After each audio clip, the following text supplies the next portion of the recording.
Previously on Via Non Capta. Lieutenant Silva found on sensors a M-class planet, and through multiple scans, he was able to determine that it had extensive grasslands and it was very temperate in comparison to Earth. And when I showed you guys the image, it was the world was like predominantly land with very little ocean in comparison.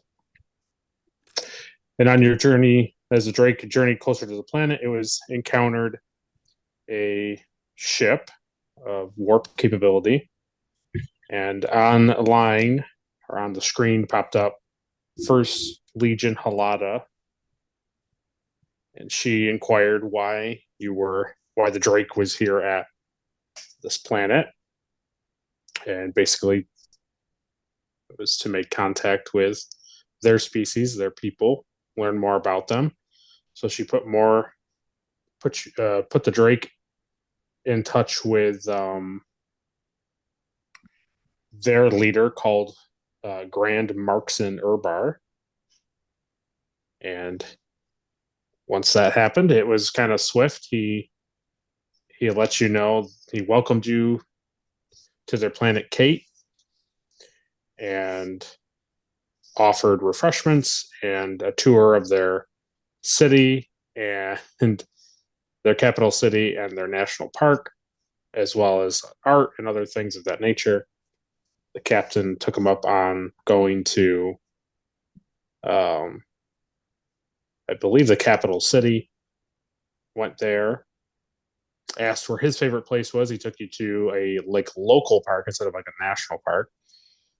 He shared Hippojev, a type of like lemon, kind of like lemon apple, lemon potato looking fruit that was tasted like honey and had like a caffeine kind of buzz to it. And he loaded up some crates of Hippojev. And he asked that you guys join dinner with their secondary guests soon to arrive. And he showed I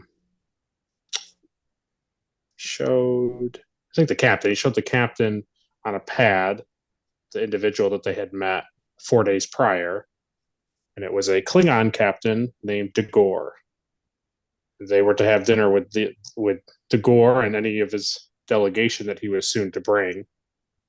So before that happened, he gave you a tour of like a kind of like an art gallery kind of building. It was like a hall where they honored past warriors and historic events.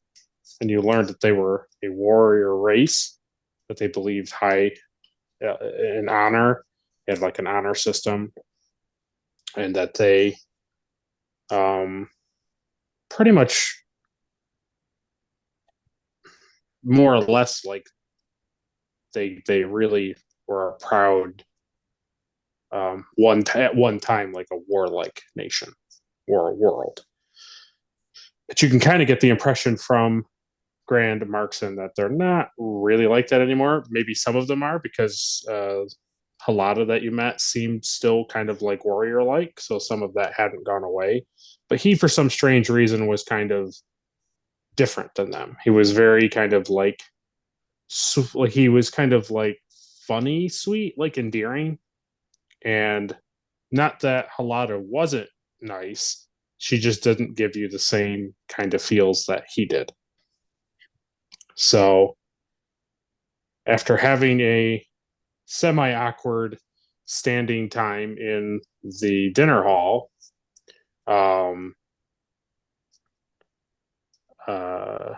House kind of sat down at the table kind of quietly, and Lazesh went over to investigate. But as that was happening, Grand Marks and Urbar came in, apologized for being late, and soon afterwards, he had his people bring in the Klingon captain and his delegation.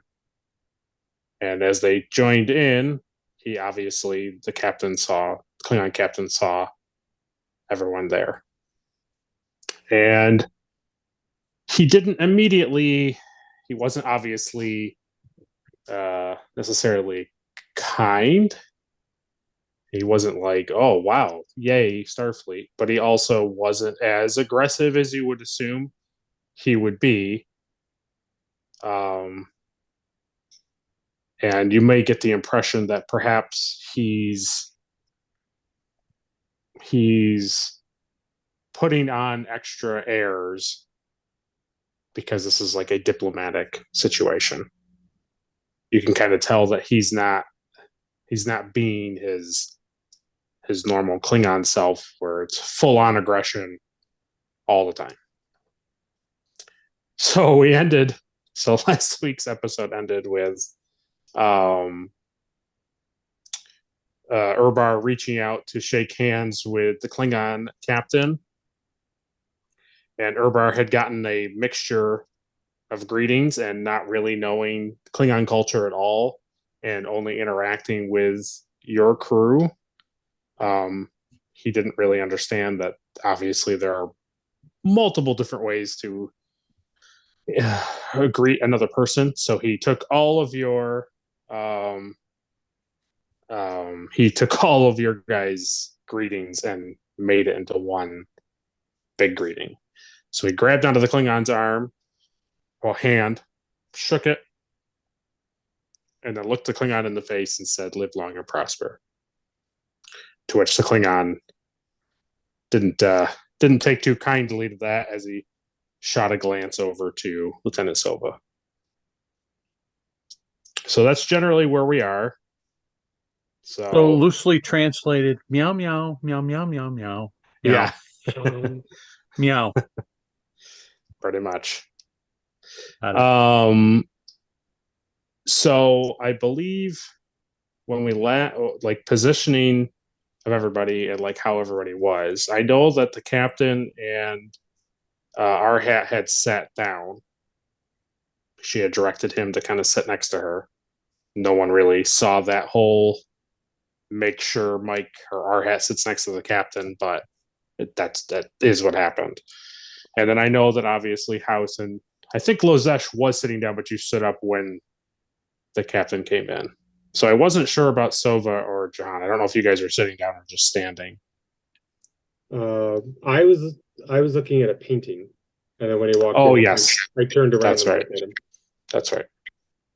I can remind me again. I'm sorry. What was that? Well, said I was sitting down.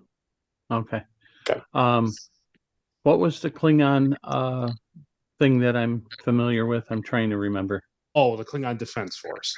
Thank you. Yes. So, okay. So he comes into the room. He's interacted with Urbar, and his other 3 Klingon officers are behind him. Now, one of the Klingon officers, the 3 of them, the captain and 2 of them, look normal. They have the ridge. They have longer hair. The Gore has shorter hair, but the other 2 Klingons have longer hair. And they got the whole, various types of goatee type mustache things going on. But one of them doesn't. He has really short hair, no cranial ridges, and he just has like a long kind of mustache ends, kind of like a Fu Manchu kind of thing. So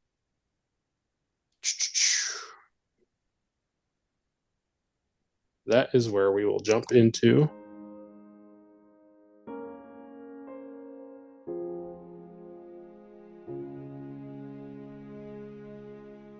I will take a chance to be who I'm meant to be.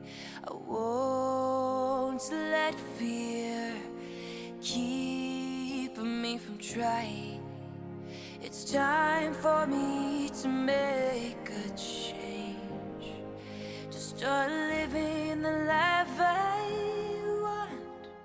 I'm gonna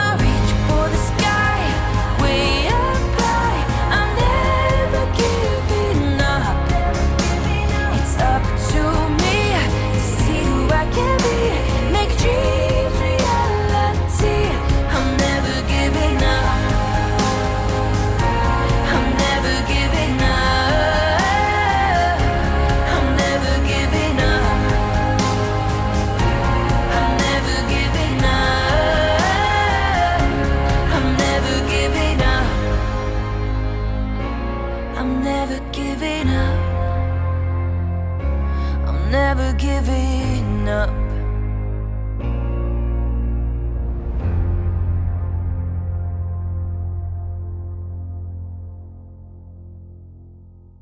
Dagor slowly but very like in a as polite as a Klingon can, takes his hand away from Urbar's, and he kind of he does like a insincere kind of smile, and he says,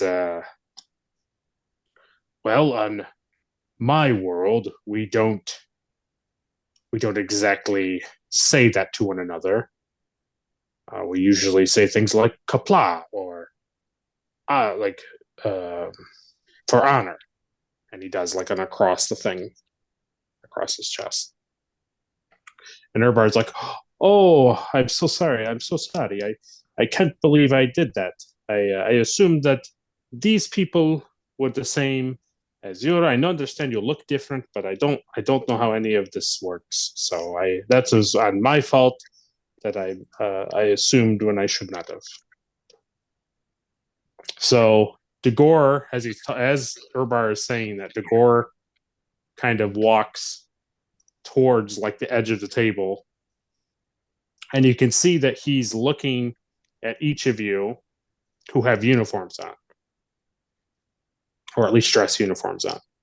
So you, let's see. Let's have. I have my red Hawaiian shirt on. Yeah, you have like a white. Yeah, I think everybody else has. Thank you, Lieutenant Silva.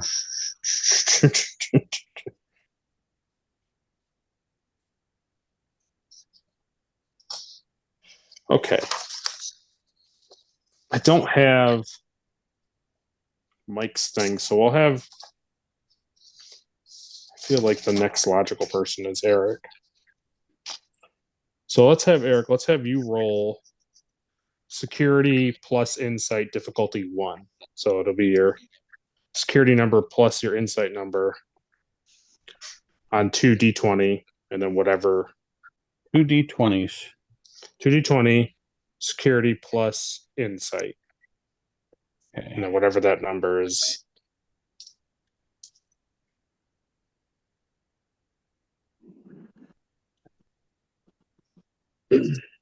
Ooh, one fail at 17, and I have one. I made it. I got 7. Okay, good. Yeah, so you only needed one success. So, so Lozesh can see this. What he is discerning when he looks at Dagor and sees Dagor looking down at the crew, he can discern that Dagor is looking at the uniforms to see rank. He's trying to see who the captain is.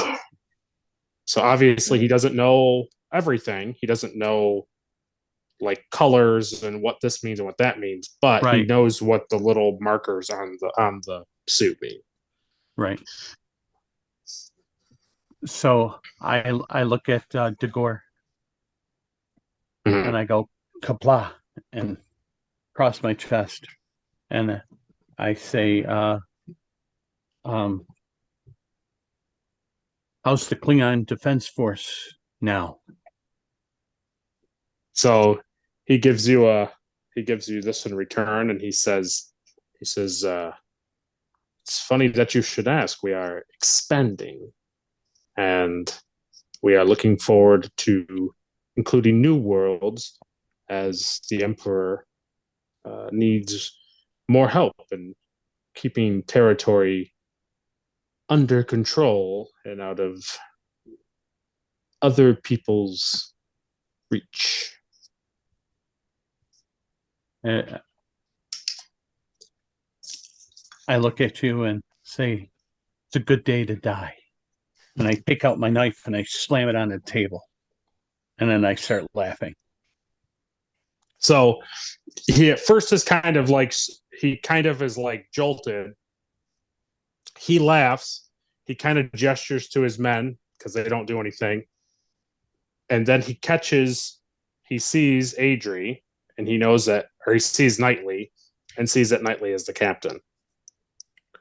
And he says, Captain, I didn't realize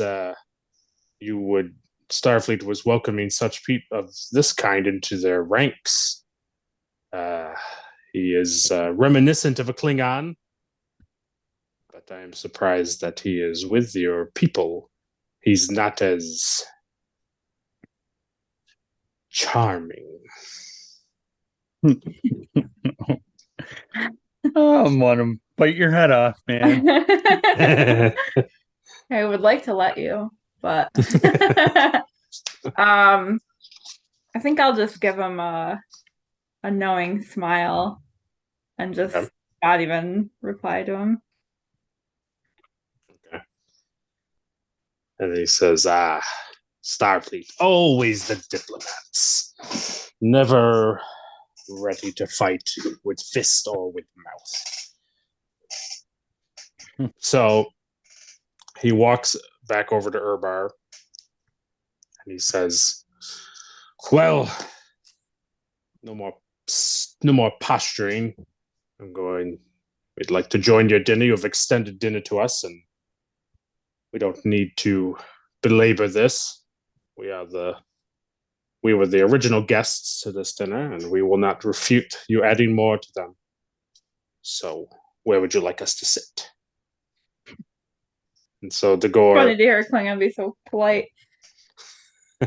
so I want to tap my seat over here for the captain, but yeah, I think she's. Yeah. So Urbar, you can see that Urbar is trying to put the pieces together. Like he can see that there's like, I don't want to say conflict. He can see that there's like issues, but he also sees that everybody's trying to play nice, so he doesn't really pick up on the finer nuances as everything. So he says, "Oh, please," he says, "anywhere you'd like, but if for some reason being too close to one another is a problem, I can sit in between the two, and one can be on one end and one can be on the other. It does not matter. I have no problems." So the Gore smiles and he says, excellent. I will sit at the head on the other side. And he walks down and he takes a seat. And his three other men follow. And he says, so, Grand Moxon, what is for dinner? And you hear me whisper, "Gah."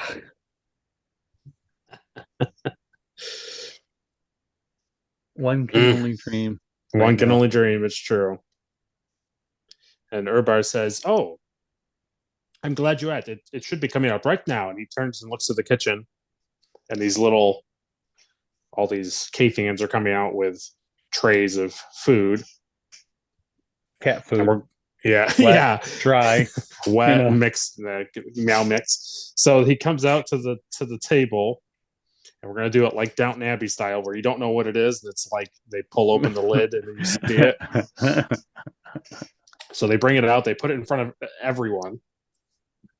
And then the Cathian, like, I don't know what they call them, like wait staff, pull the lids. When they pull the lids, it is like if you took a turtle shell and made it softer looking, like you could break into it. It's not like a bread type of soft, but it's like it's basically like a shell that's been like really boiled and it's like rubbery, but it's like you can break it. It's not like rigid and hard.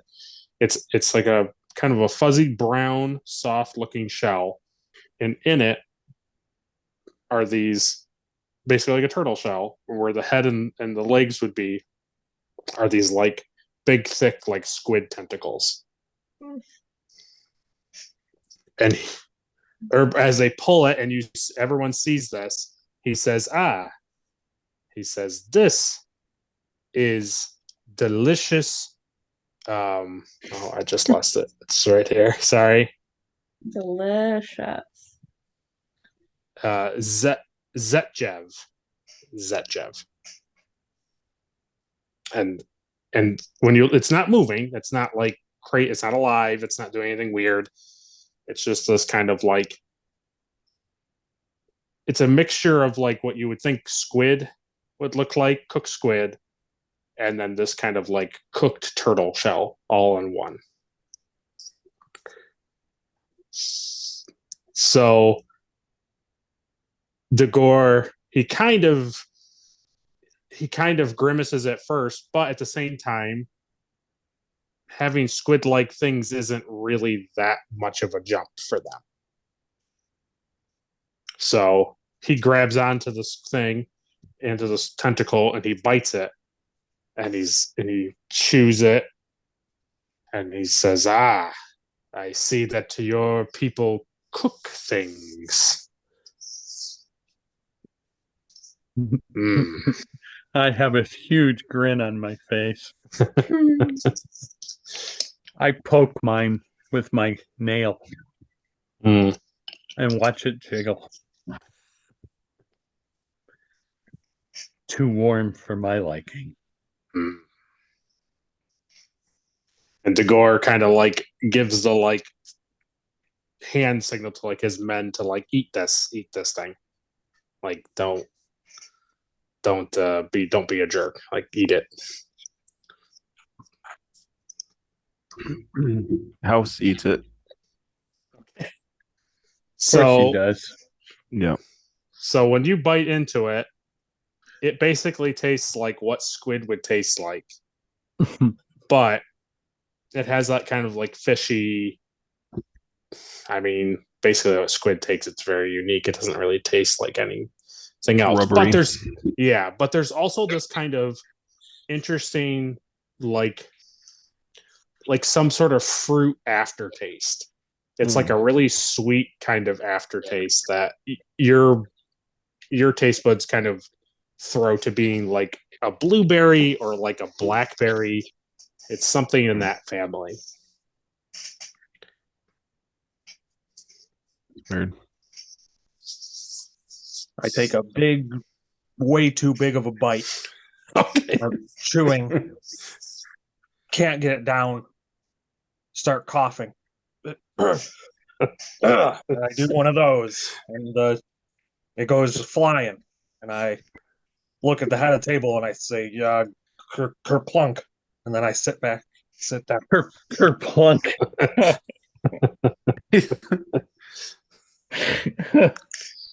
And I So just the picture horse- just like I just picture you Right. choking it out and then you saying, "Yeah, that's pretty tasty, actually." that goes down smooth. You know, that's not bad. That's not bad. So the gore sees you do this, and he kind of looks at you, and you can see he's thinking about saying something to you, but instead he just goes back to eating his tentacle. He wants to, but he's gonna leave it alone. And I raise my glass to him and nod. And he doesn't lift his glass and nod to you. He just continues to eat his food. So Urbar says that he wants to know. He says, so for everyone at the table, it's not I'm not excluding anyone. What would you say is the biggest thing that you would want to tell my people as we journey deeper out of our system?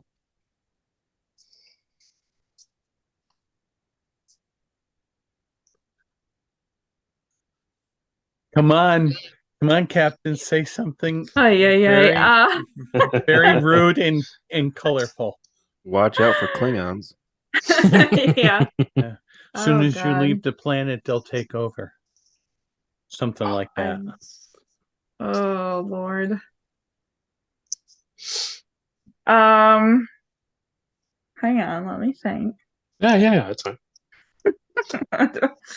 So as you're thinking, when anybody gets to like the turtle shell thing of it, it's very bitter. It's like eating like a Oh, banana peel. God, so gross. The way you're describing it, so making me really Yeah. I'm squanching the tentacle like it's Welch. gum. Oh my God, squanching. Yeah. I guess I would just say so am I right in thinking that they haven't really explored space yet, right? Correct. That's Correct. what Yeah, I remember. Okay. they've only been in their solar system.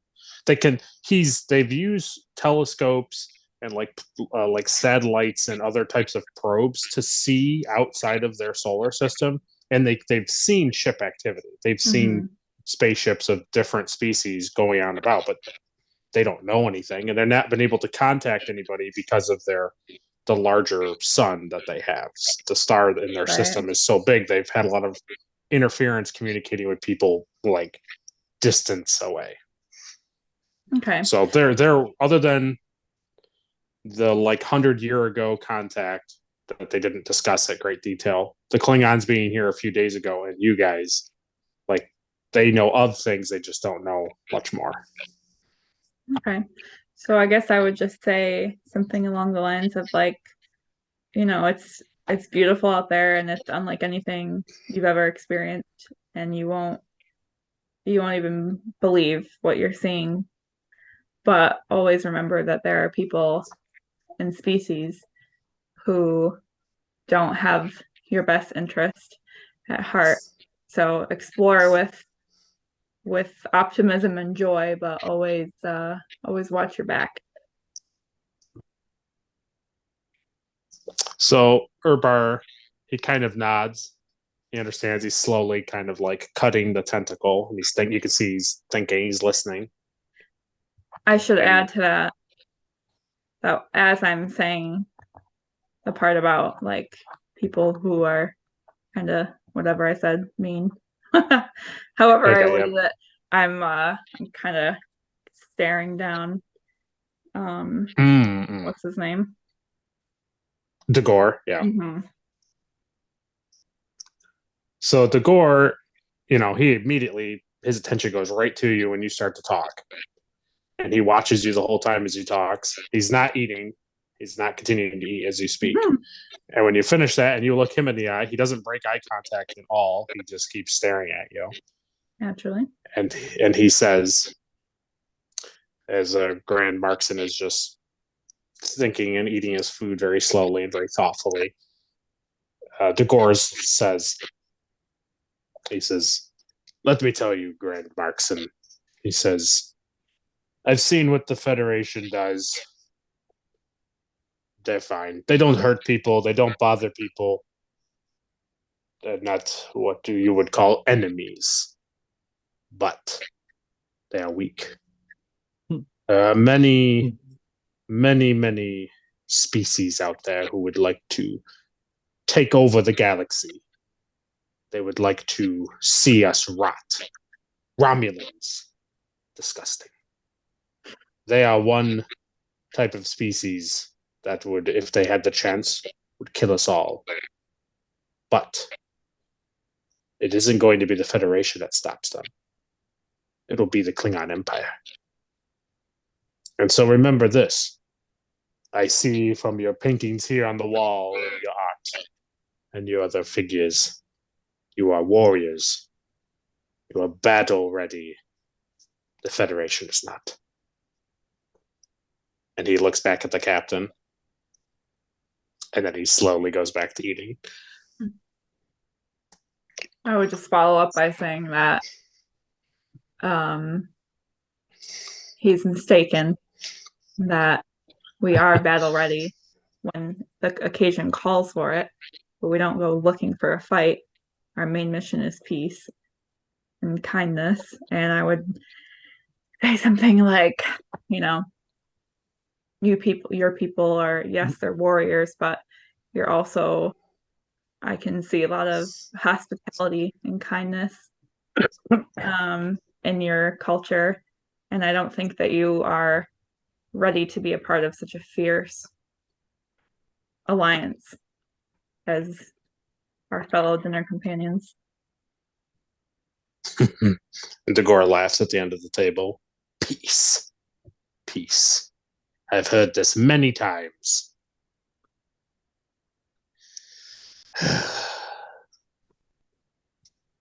Doesn't get us anywhere. Neither It does always killing comes. neither does killing millions of people. Well, no one has ever said killing millions, did they, Captain? Was implied. Hmm. And it was implied that we are not peaceful. Yeah, there's not a million Romulans. Will do they have their Not, batless not on them and anymore, stuff? anyway. No, No no. weapons on them, They're not heavily armed. but they are armed.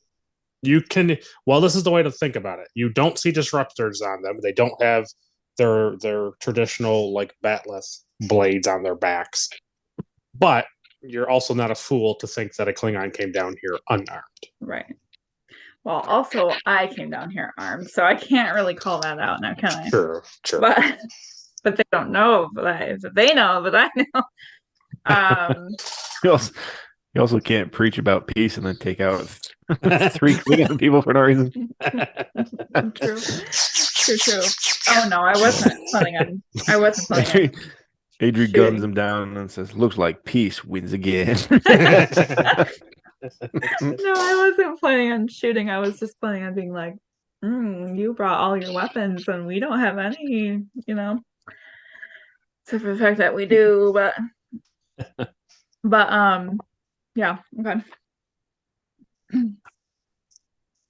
So the meal kind of goes the same. There's not a lot of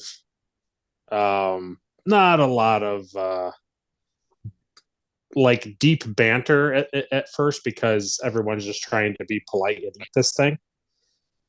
And it's either not tasty to everybody, or it's like it is what it is kind of thing. It's like it's not really disgusting, but it's not great. So everybody's trying to be diplomatic and pleasant and get it down. So as it's like everybody's kind of like 50%, 60% through their meal, Dagor says, "Well, I see that you've poured water here on for the table, but is there something more to drink different?" And Urbar says, "Oh yes." He says, I only put water down the table, and we prepared this because it is our blandest of food. I did not want us to give anything too unpalatable. We wanted to start out simple. So yes, let us get you something." So he goes, and within a few seconds, 30 seconds, they come back. The waitstaff comes back with several pitchers of this kind of like amber, kind of like an ambery kind of carbonated drink. You can kind of see that it's like soda. But the kind of really off-putting thing is it kind of looks like, I mean, the best way to say it is it looks like unhealthy urine. It doesn't really look super appealing. Yummy. So that they put that down, and Dagor reaches for it. He goes to pour himself. The waitstaff kind of politely says, like, "I'll do it." They pour it. And he takes a drink of it. And I'll do it like this. As he gets like right there where it touches his lips, you can see that he basically tries to not vomit it up, like immediately spit it out of his mouth. And he just very slowly and very, very calmly puts the glass back down and then picks up his napkin. And then you hear him go like this, and you see like droplets of this amber liquid shoot out from the bottom of the napkin. So basically, like he spit into the napkin. And he says, he says, well, I can see that this is perhaps a warrior's drink here on your planet. But I'd like to show you something from ours, something that has a bite to it. And he says he looks on his like Klingon gauntlet thing, and he punches in some things. And he says, Koto, Chech'tluth. I forget what the other word is, but he basically he says in Klingon a whole bunch of things, and they beam in next to the table, beams in all of these barrels of sealed contents that have little Klingon emblems on them. The barrels beam in, comes in, and he says, he says, this is Chech'tluth. This has a bite. And so two of his men get up, and they crack open the barrels, and they take one of the glasses from the table, and they go over and they scoop it in, and they turn. And as he turns to the table to bring it over, it is this. It basically is like a really dark burgundy color, but all of this like steam and froth like is coming off of it. Like smoke is literally coming off of it. And they go over and they give it to Urbar. And Urbar says, oh, okay. And as he goes to grab it, Halada reaches over to his hand, and she takes the glass.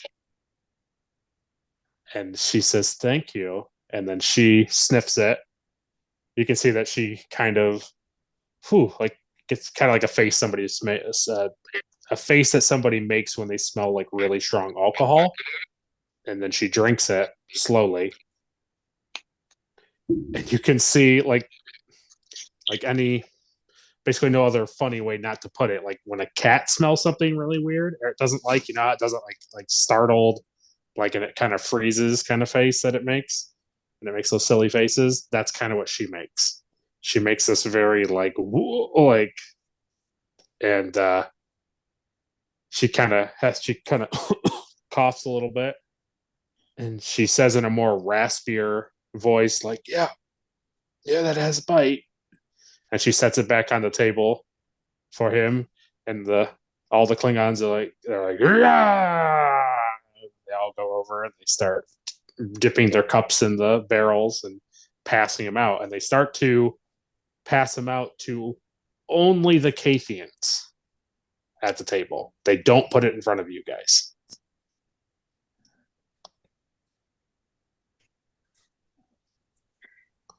Is that like a? Yeah. Can you hear me now?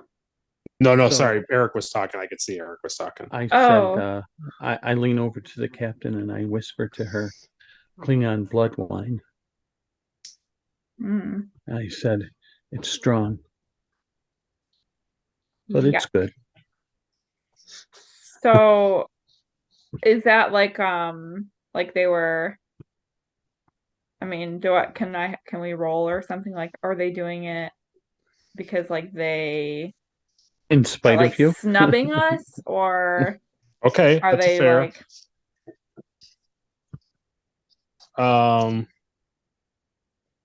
Let's have Show Nana. Let's have you roll. She'll come in there, honey. you want me to roll? Yeah, since you're asking, I'm gonna have you just roll. Well, actually, This puppy needs to be command Bad. insight. I'm gonna have you roll command insight. bad.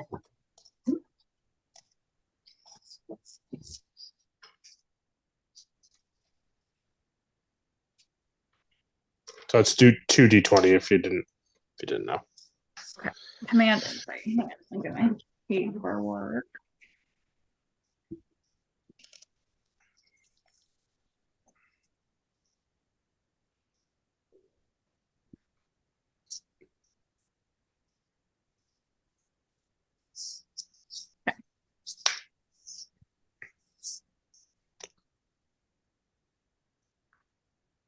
Okay, I got one success. Okay. Yep. There's one difficulty. Um, good. Yeah. Good. Yep. Okay. Before I go, Adrian, do you have it? You, Mike, John, Caleb, Andrew, Eric, me. Yep. Okay. So, so what you kind of gather from watching the men as they walk over to the table and look at the other end of the table where you guys are sitting, they are choosing not to put the glasses down there. It is not like, oh, we don't have enough, or they're being like, well, we don't want to presume that you want some of this. Yeah, they're snubbing us. They're a bunch of jerks. Pretty much. Mm-hmm. So it also becomes sort of obvious to the as it happens, because there's 4 of them. There's like 3 or 4 Caithians, and then the rest of you. So it becomes kind of obvious that only half of the table is getting these drinks. Mm-hmm. Mm-hmm. What's a good way of like embarrassing them? Like, A real simple way is, did we bring drinks? we didn't talk about it. We could beam stuff down, I guess, but If something is beamed down and we offer it to everyone, it shows that we are more willing to even extend it to those we don't care for. Yeah. Okay. I like it. So what if we allow the festivities to they enjoy their drink, and then I'll say to what's his name? Urbar? Grand Markson? I'll say in a very what's the word? Like coy, kind of coy maybe? Like, oh, Mr. whatever your name is. Would you like to try some of our delicious beverages? And then it's one of those, it only seems right since they brought a drink. Would you like us to bring a drink?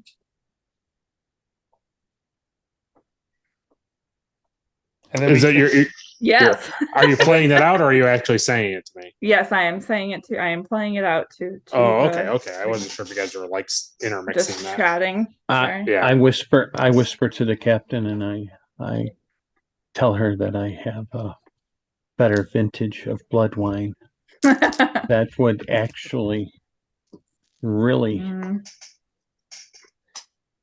get their snoot in a knot. In a knot, huh? So what do we have? What's like a human beverage, like whiskey or coffee? I mean, really anything. Just beam illegal down some Romulan tuna. ale. Let's do that. That would really tick off the Klingons. Yeah, true. that would probably really would. Also, I don't know if you guys have it on the show. Yeah. Milk? I feel like let's something milk. He said. I heard milk. Delicious milk. Delicious milk. Oh, wait a minute. Now, I know. What does Worf like? Prune juice. Prune juice. Gross. Wow. I'm thinking because so far the squid was blue blackberry. Yeah. The cantaloupe was the like lemon thing. Yeah, it was like honey with caffeine. Honey with caffeine. So it seems like they have a lot of berry stuff. Like they like citrusy fruit things. Mm-hmm. Do we have mead on the ship? Mead or wine, something that comes from a berry. Yeah, let's do some wine. I like that idea, Andrew. Some mead is basically wine made with honey. Yeah, it's literally just honey and water. So you could contact the chef up there, and he could take wine and make mead with it. He could do that. I mean, let's just do what we have on hand. Yeah, like I assume we have a lot of wine. Good. Okay. So I am assuming I get the go ahead from Mr. Markson here. Okay, so you're gonna ask him. Okay. Mm-hmm. So he says, And he looks to Halada, and Halada says, she says, Captain, I appreciate you asking before just bringing. Do you? Weird. She goes, yes, we would like we don't need as much as our other friends here have brought. We just need enough for the table.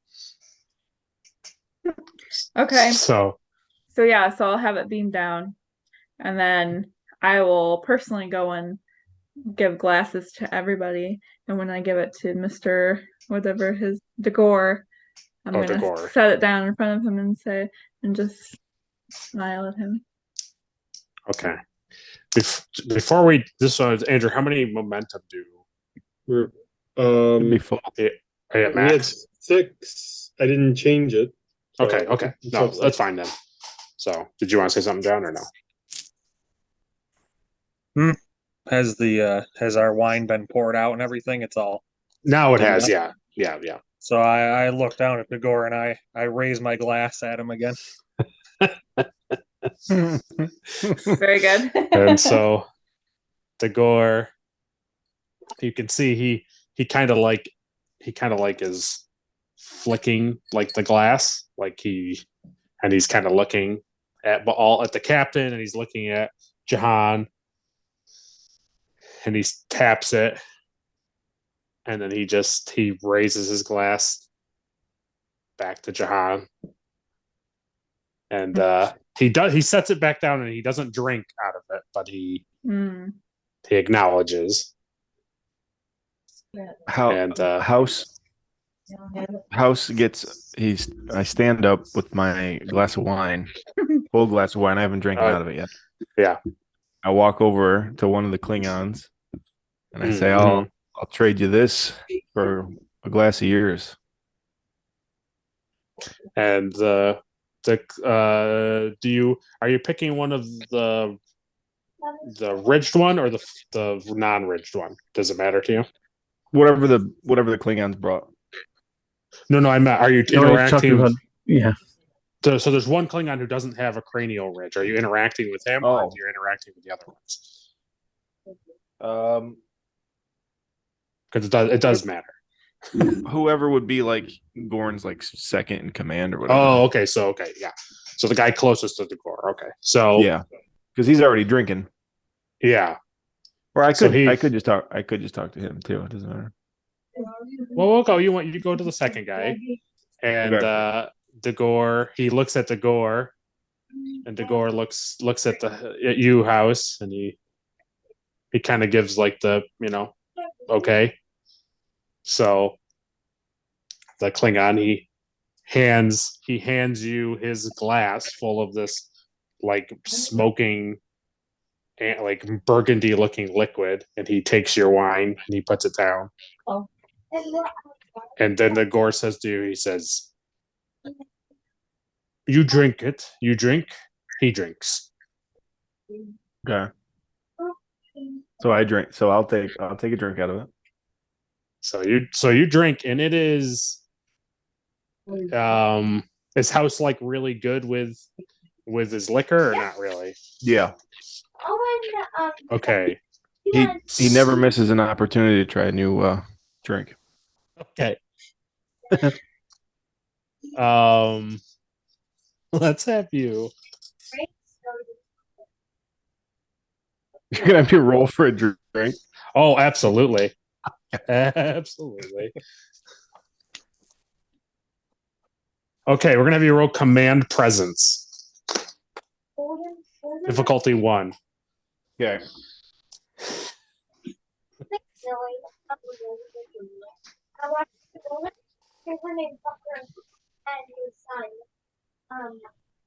Try food. And this is the funny thing. They called broccoli the tree Okay. I got a success. So you take it, and for a brief second, you feel like you might have to take a knee, but but you don't. You don't at all. You stay You stay calm, you stay collected, and you don't waver. And as you bring the cup down, the Klingons look at you, and you don't, and they say, "Ah!" They all look at each other like, "Hmm." And so then the Klingon, the second there, the closest to the gore, he takes his wine and he drinks it, and he just swigs the whole thing down, and then he just looks, and there's like really no reaction because it's wine is pretty mild in comparison to this thing. Yeah, it's like fruit juice. Right, and they all and so the gore looks down the table, and he says to the captain, he says, "Ah," he goes, "I can see that some of you are a little more cultured." And I bolt out of my chair and I say, "Well, I'm going to get in some of this action." My wine glass is empty, and I go and I scoop it. Okay, scoop it right out of the thing, and I just down. Nice. Right, standing right there with the thing, I just down it. Okay, all right. Well, I'm gonna have you roll command presence then. Yeah. But it's gonna be difficulty 2 because you're saying you're downing the whole glass. Oh yeah. Right. Okay. So yeah, difficulty 2. We have momentum if you want to use it for an easier time. Oh no. By the end of the night, it's just House and John like partying with the Klingons. Everybody else is left. That would be awesome, actually. Well, he's doing. I wanted to make a point of Lieutenant Silva sitting between the two groups, looking bored. He just doesn't want to be any part of this. He finds it all tiresome. He's slow, like he's doing the nibble, so it's like respect is like, oh no, I'm eating, and it's like the little, the little baby nibbles. Yeah. Well, the good news is like that squid is kind of bland, right? I mean, except for that kind of fruit taste, it's kind of bland. So the tentacle part of it is a little more appealing to you. Yeah, you might actually like it. Flavor, but the other stuff has too much to it. Yeah, so that's why I'm pacing myself, so that way the tentacle lets me the whole. Yeah. Okay. So it's command and presence, right? Command presence. All right. So I got a 10 with that, and I needed a 10, and I got a 4 and a 17. Okay. You have a 4. Yep. Do you have anything about like how well you have your thing? Yeah, I feel like okay. So you drink it, and for a brief second, the room just goes black, and you can kind of feel a sensation like you're going over, but your mechanical antenna kind of like jolt you to let you kind of know that you're tipping, like you're starting to like tip all the way over. And you start to kind of go down, and then you kind of do this like stumbling kind of maneuver towards the barrels, like farther towards the barrels. You don't go down, but you kind of have to like brace against the barrels. So using your 4 and having your like spatial awareness thing, I feel like one success allows you not to go down to your knees, but stumble.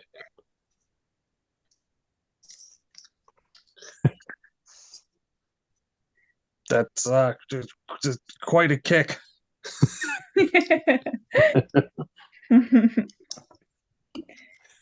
And I do one of these. I go, kaput, and I.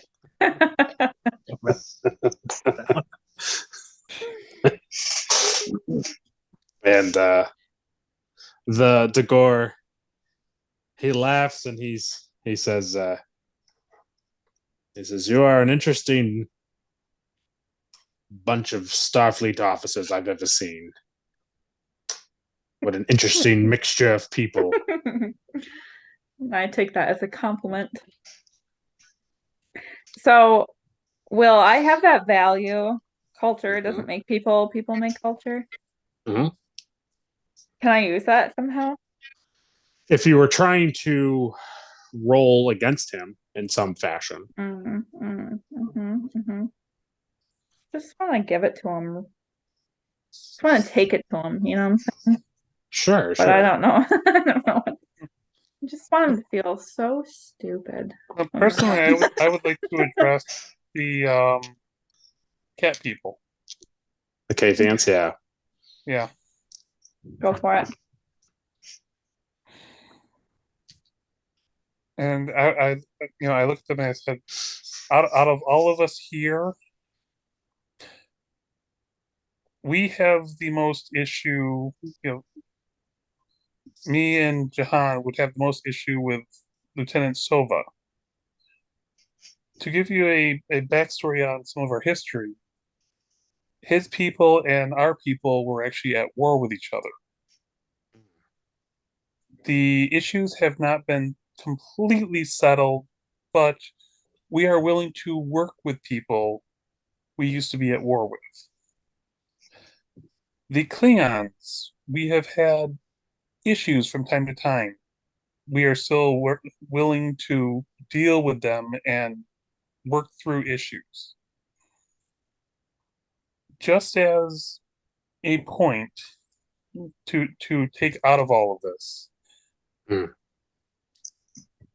we at Starfleet are a group of people who are willing to work with many races.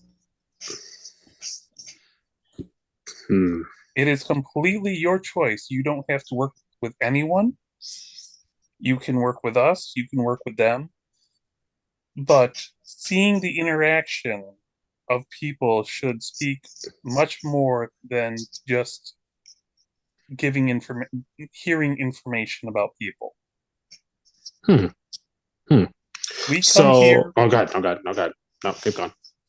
We come here with a variety of people. We have humans, we have Vulcans, we have lizards. It's a variety.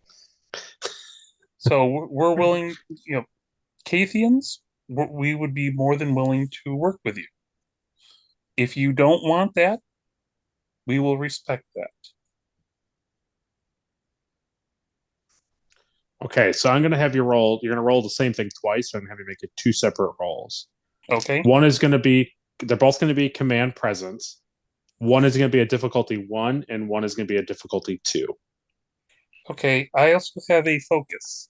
Okay, yeah. On this. Okay. Persuasion. Absolutely. Hey, yep. William, I have persuasion as well. May I help my second in command? Shut up. Command presence. Wow. Command presence. Yep. Don't listen to me. I'm drunk. Would it be up to Adri to justify how she is helping? Isn't that how it works? Yeah, she would have to. All right, well, just give me a second. I have a talent that says advisor. Can I do that? I got 1. No, that doesn't make sense. 5 and 17. So I was able to get the 1.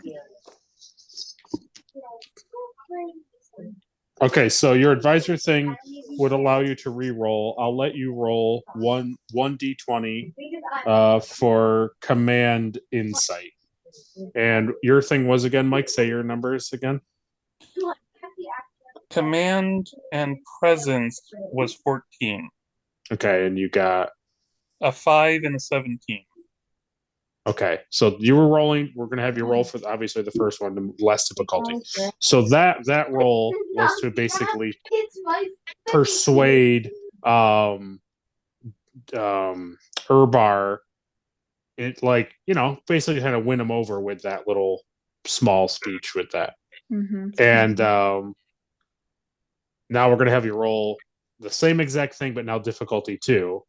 And now, Adri, if you want to roll command insight to help him with that would be good. So I did. I rolled command insight, and I got a big fat 1. Oh wow! So 2 successes.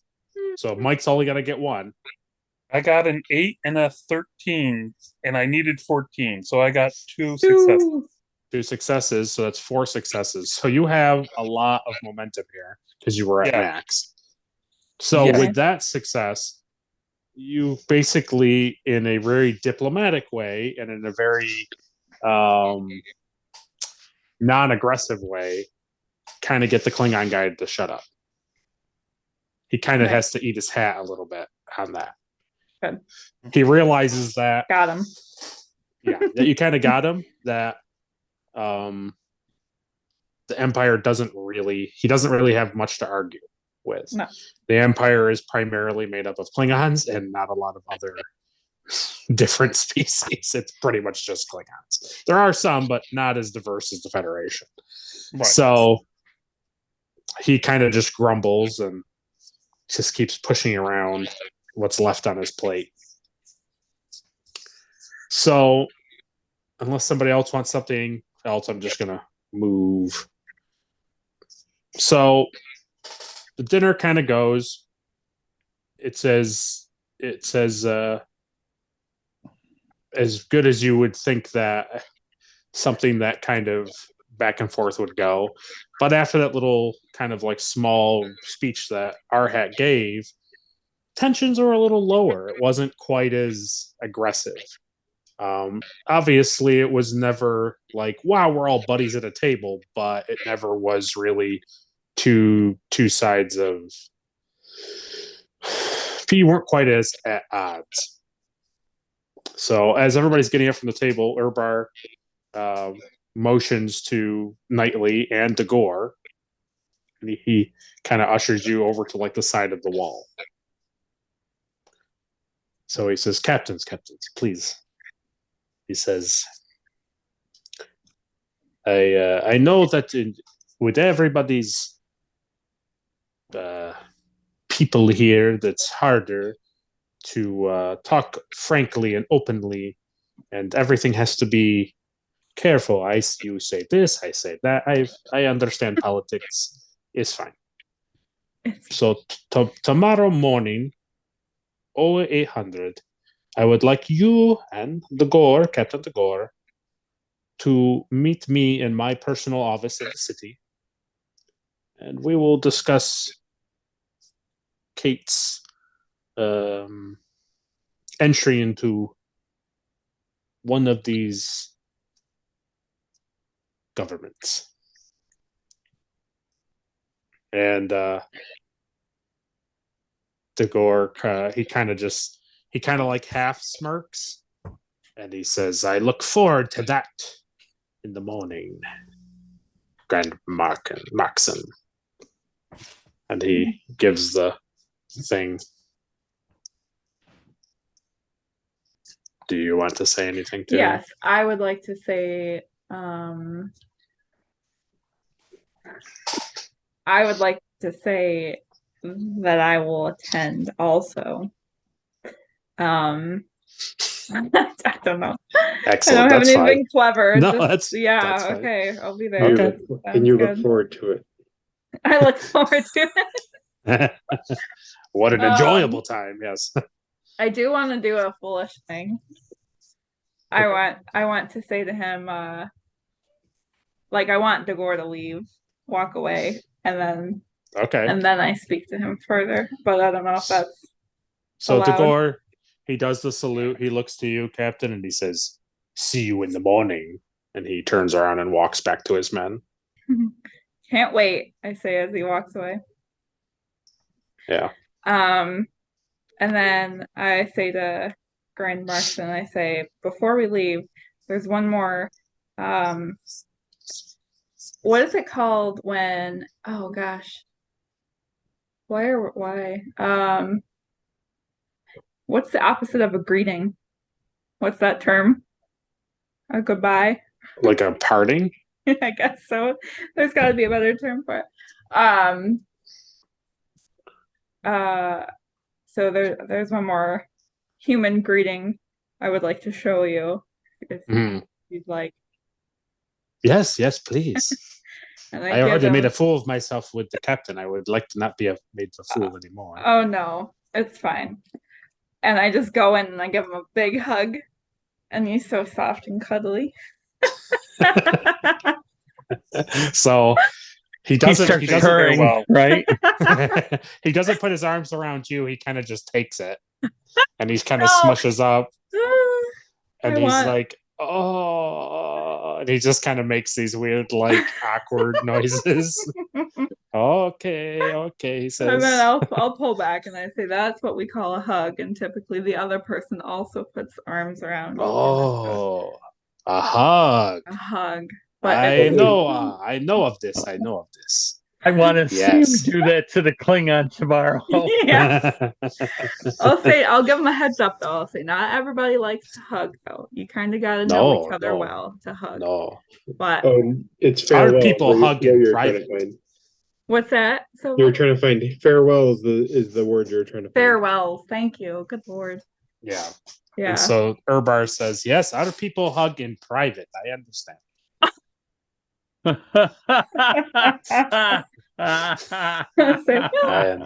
Wow. I Another term for understand. that. That is too much information. Well, So he This says, so- I'll say we have another word for that, but this is just a friendly between comrades. Nothing more. Nothing more. Oh. So I should not hug the gore. Well, he probably wouldn't appreciate it too much, but you could try. I may try. Okay. So he says, so Captain, before you go, I just need, I would like to give anything that you've had today besides the hibajab. We already have that ready to go. If there's anything here that you like or you would like more of, we would love to arrange tonight in the overnight to have your crew and my people, get that on board your ship. Well, how kind of you. How do I politely tell him no? I'd like it raw. Can you could you provide any of that delicious meal raw for us? Oh yes, it would all be raw when we would deliver. We would not. Very good. We would not give it to you Okay. cooked. That It would makes spoil sense, too yes. quickly. That makes total sense. Yes, we would love some. Would you Excellent. enjoy some of our wine to have? Yes, that would be nice. I believe. Excellent. I believe that our palates are alike. Very good. Yes. Could I have data on the life forms that you've served us? Oh, you would like more information on the creature that we served? Is what you mean? Yes, please. Yes. So he goes over, and you can see him talk to the wait staff, and then he comes back and he says, well, what I will do is I will have one of our scientists will give you all of the information. I figure you would like information from more of what you would call a zoologist rather than a chef. So we will send that to you as long as your captain approves of a data transmission. Yes, absolutely. Thank you. Very good. So yes, we will send that right to you, Lieutenant Sova. Thank you. That is much appreciated. Very good. So, with the captain next to me, I walk over to you and I say, tomorrow, I don't trust that man. Make sure your bodyguard is in the room with you.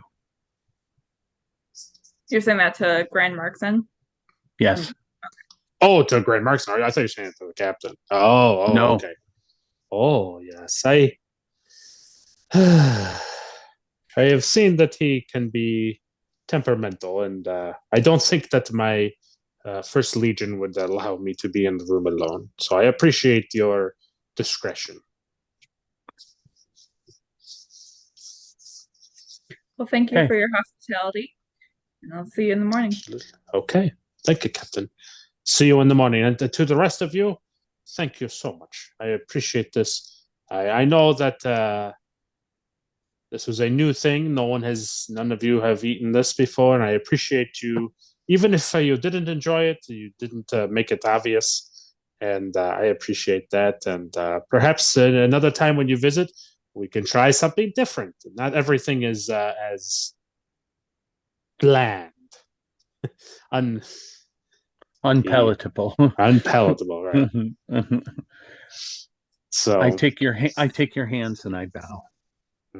Thanks. Yes, thank you. Lizard, no, Lozash. Yes, thank you. Lizard, like all. You're welcome. So you all kind of disperse, and As I stumble out of my chair, I turn toward him and I say, "Kebab." To the Klingon? No, to the to Urbar? Mr. Cat, yes. Yeah. And he goes, kebab. Kebab. What? And you can see that he turns to his other staff, and they're all like, they're all trying to figure out like what they think that means, because there's like, they also have translators, so they're also trying to like understand what you actually said to them. Hey Doc, are you going to help him to get beamed back up? I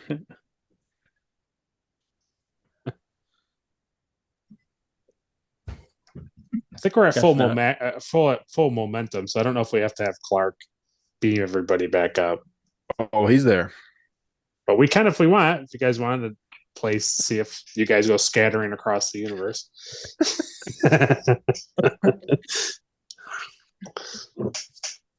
Lieutenant Jahan spews when he gets beamed back aboard. Okay, here we go. So this is what we're going to do. You're all gathered together, and Clark's going to roll engineering control.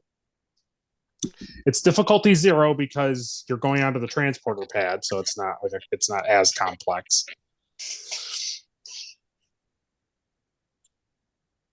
Uh-oh.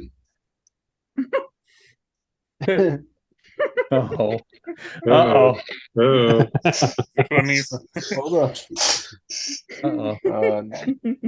You basically just don't roll 0 or 20. I mean, yeah, or 0 or 0. That was close. I needed a 13. I got a 13 and a 19. Oh Lord. So there's like a second of like a nanosecond of like interference from the star, but then everybody just beams up very crispy and very nicely. Nothing bad. No, so she lost in the transporter. Nobody's lost. No Barclays seeing weird things inside. Nothing like that. So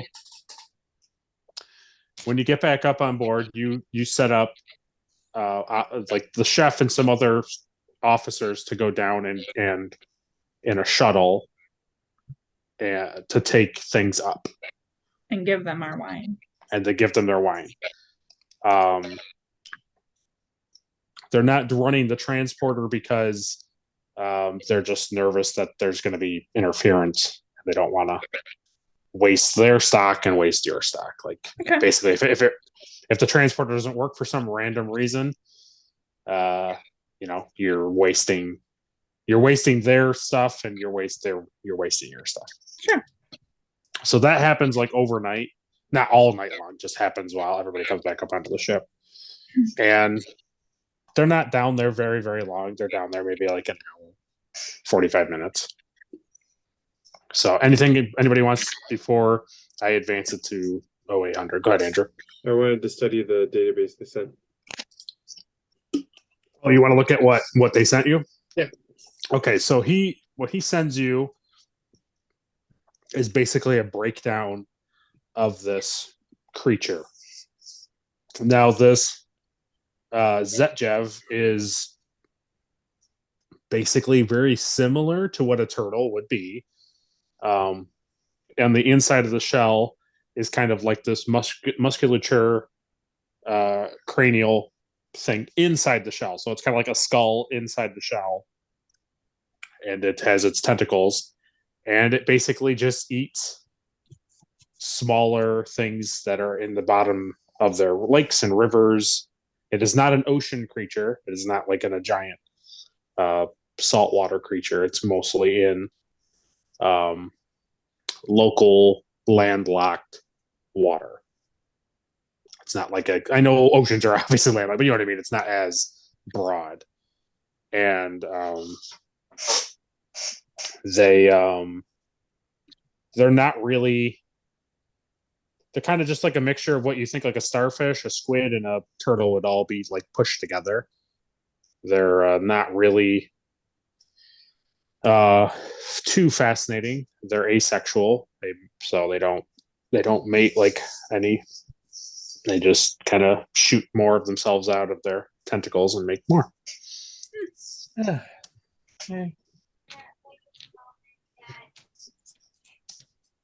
Anything more that you wanted to know about it? Sure, fair. Is there a way to tell some? I'm trying to think. Is there a way to use this information to tell more about the cat people? Yeah, you can kind of determine that a lot of their food is either from, I don't know the correct scientific terms, but basically their food is either like tree food, like stuff that comes from like above ground, or things in water. Like their diets are consisting of those two things. They don't really eat like land animals, like animals that roam the land or fly in the sky. They do eat some, but it's very rare. It would be So like vegetation and then like crustacean. Crustaceans and like Shellfish is kind of like that, yeah. Mhm. Because vegetables are kind of more rooty and in the ground. Fruits are above ground typically, so it's more like fruits and crustaceans, and like fish. Shellfish. You would love a mouse. You really would love a mouse. Send them some salmon. Delicious salmon. But you can kind of understand that because like they don't have a lot of water in the sea, and like their seas don't have a lot of wildlife in it. Most of their wildlife is on the land, but for some reason they don't eat a lot of the land animals for some reason.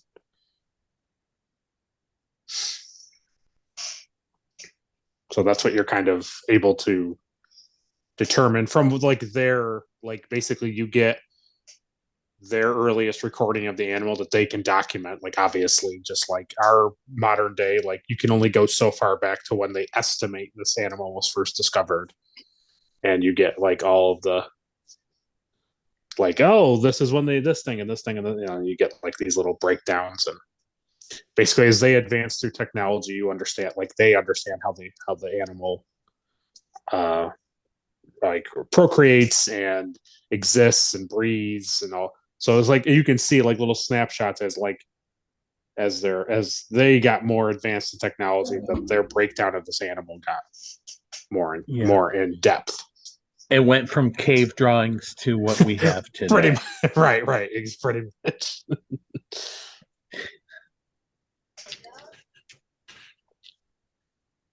Anything more, Andrew, or no?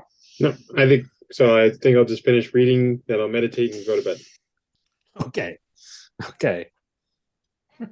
So the morning comes, and as you go down, you beam down onto the capital planet there, Adri, outside of this big giant kind of like skyscraper building, and where you've been directed from, like you knew to go here from messages. And you go inside, and right on the main floor is his office. His office is not up high, he's on the main entrance. And standing outside of the entrance is Dagor. He's not inside. And you can see that Dagor and the Halada are having a unpleasant interaction. Not necessarily aggressive or like hostile, but they're having a very like back and forth. You can see it from a distance. You don't hear them; they're not shouting, but you can see that they're having a back and back. Very interesting.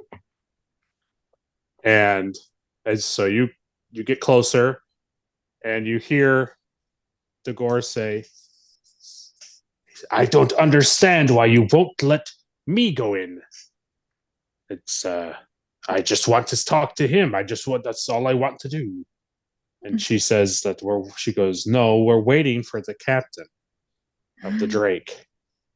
Am I like a few minutes early, or am I like right on time? Like, was he trying to get here before me on purpose, basically? Yes.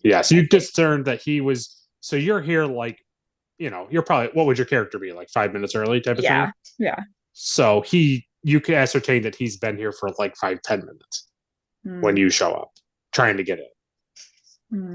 Okay, I'll just saunter up very unassumingly, and I'll greet them both. And she says, "Oh, Captain. Oh, good." She says, and I'll say, "Oh, I'm sorry. Was our meeting time changed?" And the Gork scoffs, and he doesn't look at you. And Helada says, No, you're just on time, Captain." Oh, good.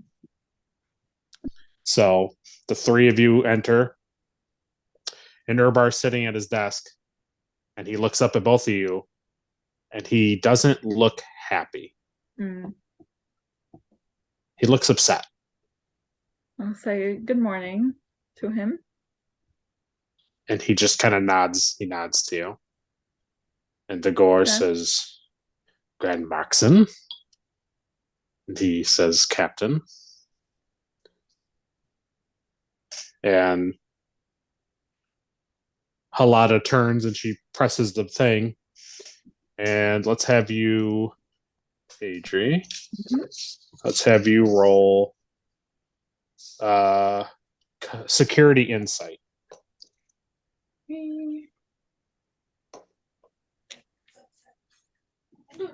Okay. Two D20? 2d20.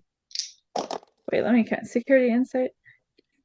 Yeah. I gotta re-roll that. It was like a weird. Oh, that's beautiful. Okay, I have 2 successes. So difficulty 2.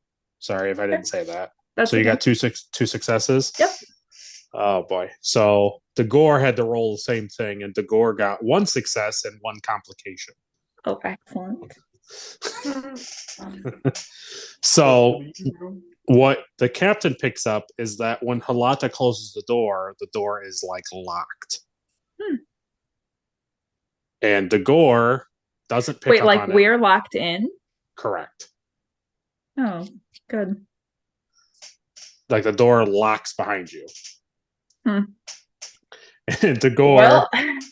Dagor doesn't pick up on that at all. You can tell from Dagor. His complication is that you see that Dagor has no idea that just happened. You fool. Because we're outside, aren't we? No, it's just no. You guys are on the ship. Oh, we're on the ship. Okay.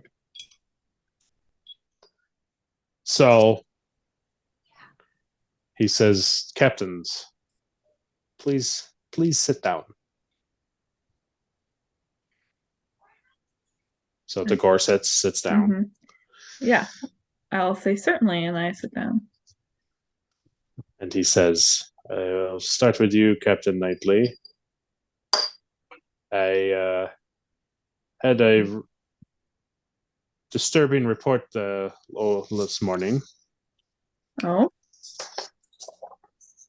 It was come to our attention that somebody in your uniform was snooping around outside of our places, our buildings." Come again? That's someone in a Drake uniform, and a uniform that you are wearing. We didn't catch them. We don't have them, but we have reports of our men seeing them walk around. Well, I assure you it was not not something that I told them to do. Is Hmm. there, do you have security footage so I can identify who this person is? We have one piece of footage, but it's not. He's not anywhere close to the footage, unfortunately. We only have what the guards saw. Awful convenient. That's under my breath, by the way. I'm not saying that. That was me. That was yeah. So what is the description of this person? I believe he is an Andorian. He was like that. Other people who came down. Okay. So as he's saying this, the gore starts to laugh. Of course he does. Okay. What time was this? Was it after we had left? Yes. Okay. Doesn't make any sense. So I'm just gonna lay the cards out on the table. Tell them all the whole truth about what we had just gone through, and the other stuff that was happened with this creep Andorian guy. And I'm just gonna tell them that we conducted thorough investigations, and we really thought that whoever it was somewhere else. I really didn't think that it was anyone on my ship. But now I'm starting to think either we're being followed, which means that your detective systems aren't working great, or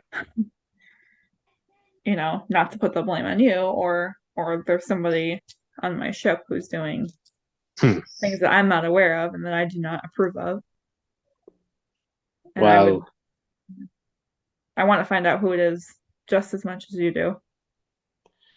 That's an interesting piece of information, because the other bit of information that I don't think De Gore is going to have is the same, is that we also caught one of his people snooping around. And where exactly were they snooping? Were they both snooping at the same place? No. I see. They were in different buildings. They were close. One of De Gore's men was close to our administration, and one of your men was, or this person, as you put it, was near our satellites, or things that communicate, our communication stations. Nothing was tampered with. They were just not that we could tell. Ay. We don't take deception, of course, very well. So as De Gore says that, De Gore kind of doesn't really respond. He doesn't really respond at first, because you can kind of ascertain, using that bigger momentum that I'll give you, you can kind of ascertain that what you said to the Urbar is how you feel about it, but you get from De Gore that that was intentional. They obviously don't have an issue on the ship like the Drake does. Right. So you kind of can pick they're up that, slimy. right. So Urbar says, Captain A,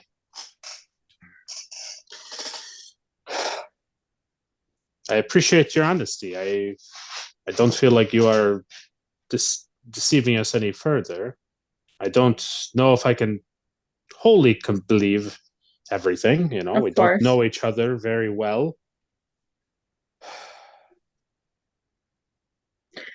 And I'll just interrupt him and I'll say, just to alleviate your feelings, I'll just go ahead and take our offer off the table. I don't want you to feel like you have to make this decision based off of false evidence or whatever have you. I just want to work with you now to identify this person and get this person taken care of, because I have no room in my ship. for someone like that. Hmm. That's my top priority right now. Well, Captain, you have somehow. Let's have you roll command.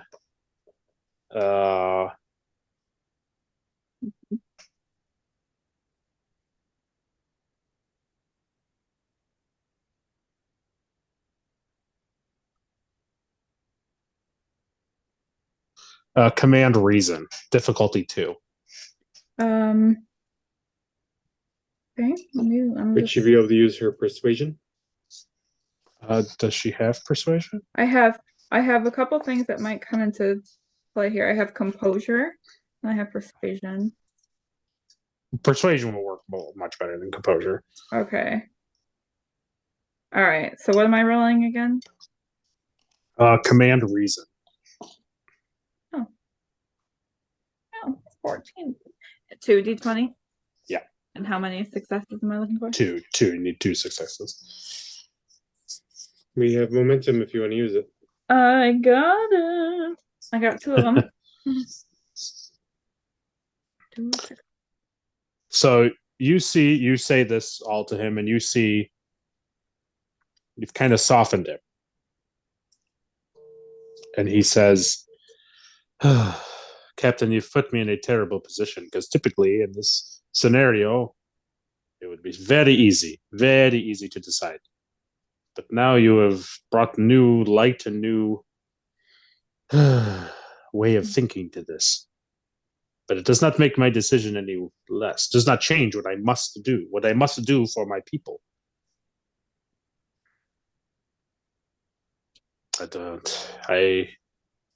I cannot see a different way of getting out of it. But because of your, I feel, honesty, I feel like there has been true communication with you and not Dagor. Dagor growls. Mm-hmm.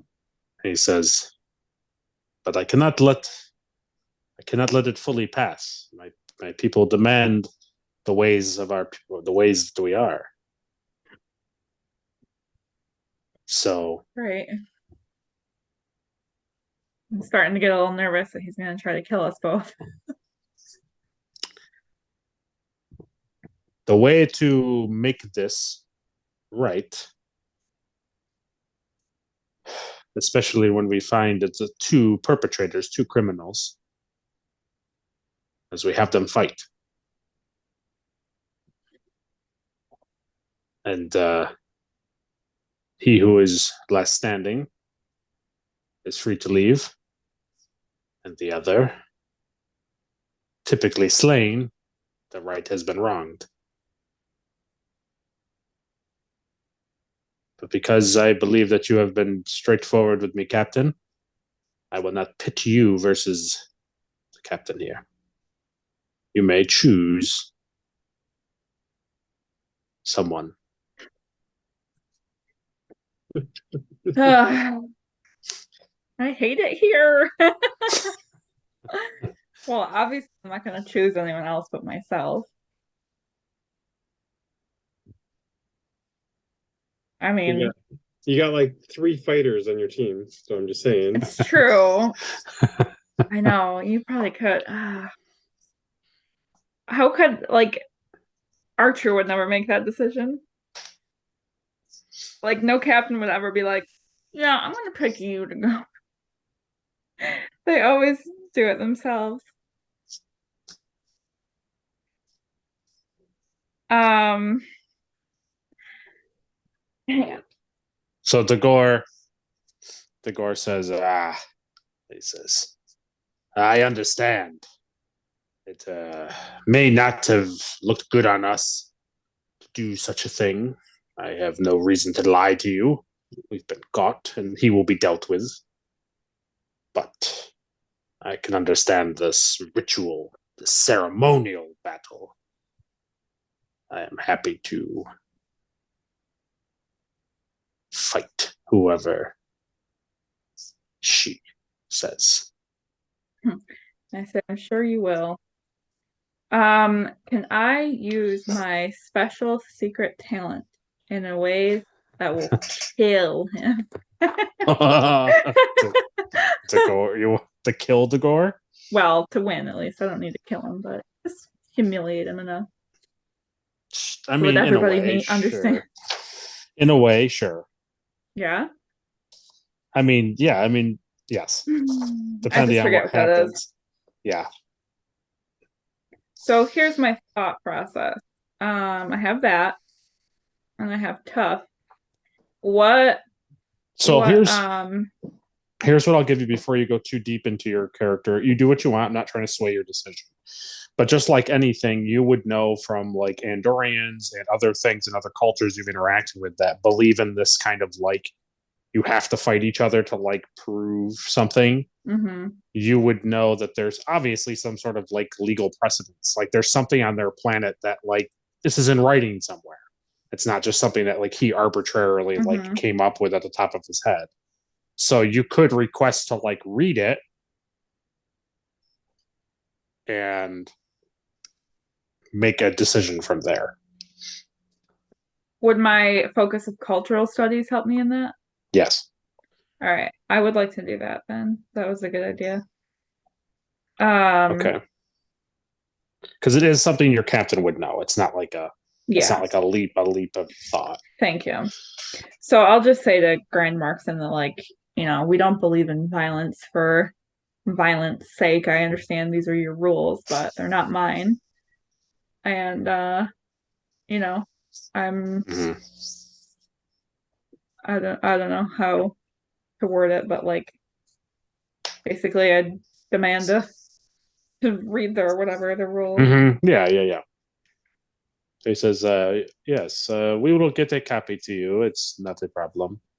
And there's no worries. We just ask that you two please just follow Halata and her men to our holding cells, and we will get those to you, and we will contact you both of your ships and let them know what is happening.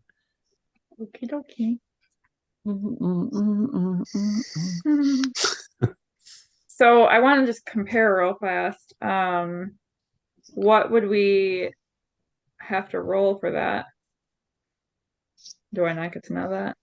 To read or for your thing? Like if I go through with fighting this guy, what am I rolling? If you're gonna fight him, you would end up rolling security. You would end up rolling security and or control or daring, depending on what happens. Not what weapons. Fitness. Okay. No. Okay. Because I mean, obviously, I feel like Lozesh is going to have a lot higher, like. It's security daring or security control. That's what the numbers. Those are the things are going to be. Or maybe Arhat then. I mean, yeah. All right. So I go to the cell then. Okay. So Tagor's men get the information, and then the Drake gets the breakdown of just happened. So Arhat, expecting this to just be a diplomatic thing that didn't need his presence. Yes. Gets the information that your captain has been placed in a holding cell, that somebody from the Drake crew has been caught, quote unquote, spying, and that your captain was able to persuade Grand Markson to allow like a replacement of herself, but that she is in a like legal like her like what do you want to say, like she has to fight essentially, like she has to fight a legal bonding experiment. Contract. And so they also send you the contract as well. Oh, that's good. One of the first things I would do is look to see if anybody did leave the ship. Was there any chance that it was actually someone from the ship leaving the ship? So two of your security guys went down and the chef went down to The pick up chef? the I things swear to that went God, down. if it's the chef, I'm gonna lose it. That's who went down in the shuttle to collect everything. I'm gonna start. While the shuttle was down there, was that the same period of time, or did everyone come back? Everyone came back, but it was a few. Their report matches up with like they weren't down there for like an hour or so. So it's very possible that whoever went down could have been the person doing it. It's a weird thing where it's like it adds up that it probably is somebody who went down, but the time of their finding or seeing the individual doesn't match with where your crew is. Your crew is back up on the Drake. So that's the kind of weird thing. So it's got to be the Time Lord people messing with us. It's got to be the Klingons. Were they weren't? Oh yeah, were they there at the starbase? No. No. I think if I make it, The thing about the time people is, are we able to do a scan to look for the time part? Yeah. So Yeah, how are Silva those? has like a continuous thing on the Yeah, ship, yeah. and nothing alerted him on the ship. Right. So he would have to scan the area where they discerned where they think this person was. Right. My question is, are we able to scan that location? You can, yep. He would have to roll science, reason, difficulty 2. Is it something we should ask for permission first, or? Yeah, I mean it's up to Mike if he's ordering you to do that right now. I'm just wondering, is there any repercussions with doing a scan of the planet? No, because they don't have like a sensor net that sees you doing that. So it's kind of one of those things that like you could do it and get away with it, but if you tell them, it may look better. But they wouldn't know that you're doing it in the first place. Can I ask one question? Yeah. Will the Klingons know that we did it? They could. They're not right on top of the Drake, but they could. So they'll use that against us. Why don't we ask? Yep. I would agree if I was there, but I'm not. Yeah. I want to contact either the head person or someone high enough up that could make that call. Where I would just ask for permission to scan the area to see if there's any evidence of the person that they claim was a Drake. Yeah. Was from the Drake. So you get back that it's fine as long as you don't scan anything like more than that area. So they are basically requesting a very localized pinpoint scan. They don't want you to make broad, like sweeping scans of the planet. And what was the area again that he was snooping around with? Like their communications, like satellite area, like their satellite control communications.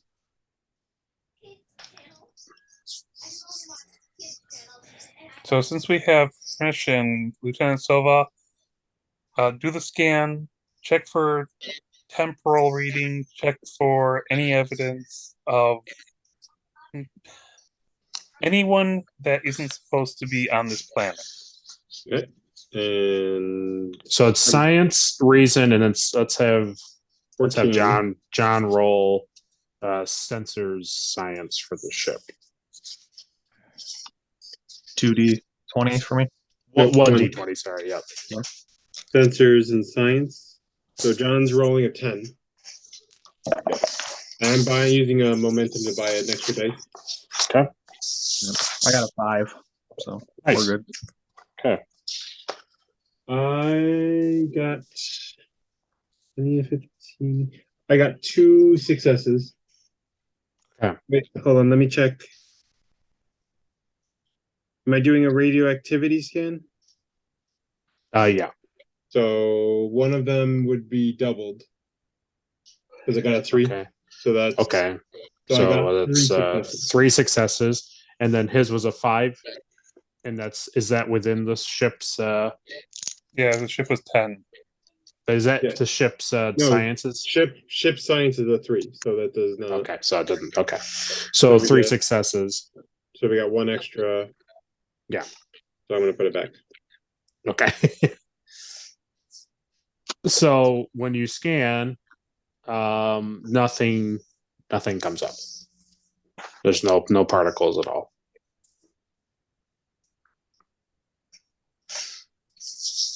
That's dang, chef. So in a way, everything's pointing toward the 3 people that went down. It's pointing towards somebody who he said an Andorian, so you know that they're probably blue, and then they were in a Drake uniform. That's kind of all you can ascertain, really. Yeah, and everything is pointing toward the chef. Sadly. Where everything was pointing toward the chef last time, but he kind of had an alibi. Yep, and last time you weren't on the ship, so I would have only read reports on that. right, because you were off. So let's have you do the obvious thing that you probably would do is look at inner security of the Drake. Let's have you do that. I'm trying to figure out. It's gonna be security something. And the nice thing is I have a focus for that. Yeah, let's have it be.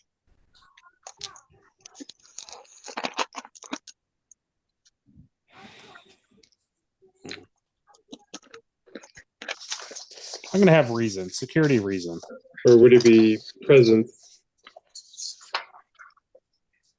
Oh no, that's if you're inquiring of someone. Yeah. If he was there. Yeah.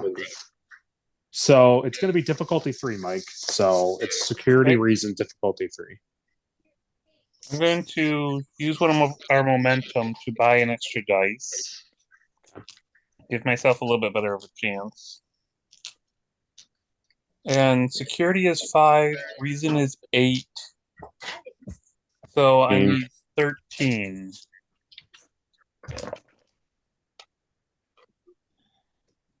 I got a 6, a 4, and a 17. Okay. Let's see. What is your? Do you have cautious, or is that Andrew? I have studious. I do not have cautious. So do you have cautious, Mike, on your? I don't have cautious. I think that's Adri.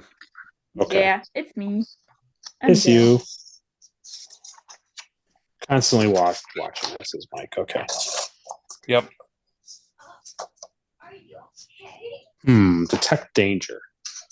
Detect danger. Detect danger. Hair standing up on the back of my neck. Yeah. I'm in Scales. an arched position like the cat. Well, I Scales. don't think there's anything I can really. There's nothing really there that I could give you. Could you use Not the value to reroll or? That's sure. Yeah, you could do that. Value. But what's your? Prioritize and execute. Okay. What That else? Sounds pretty good to me. So you're going over like security footage. So that's what we're trying to prioritize and execute. Maybe. Okay, keep going. I got accepting of the unknown but wary of it. Okay. Safety of friends comes first, Uh-huh. and life is worthless if you die. Prioritize and execute. You can also do safety of friends comes first. Yeah, that's that's better. That's better.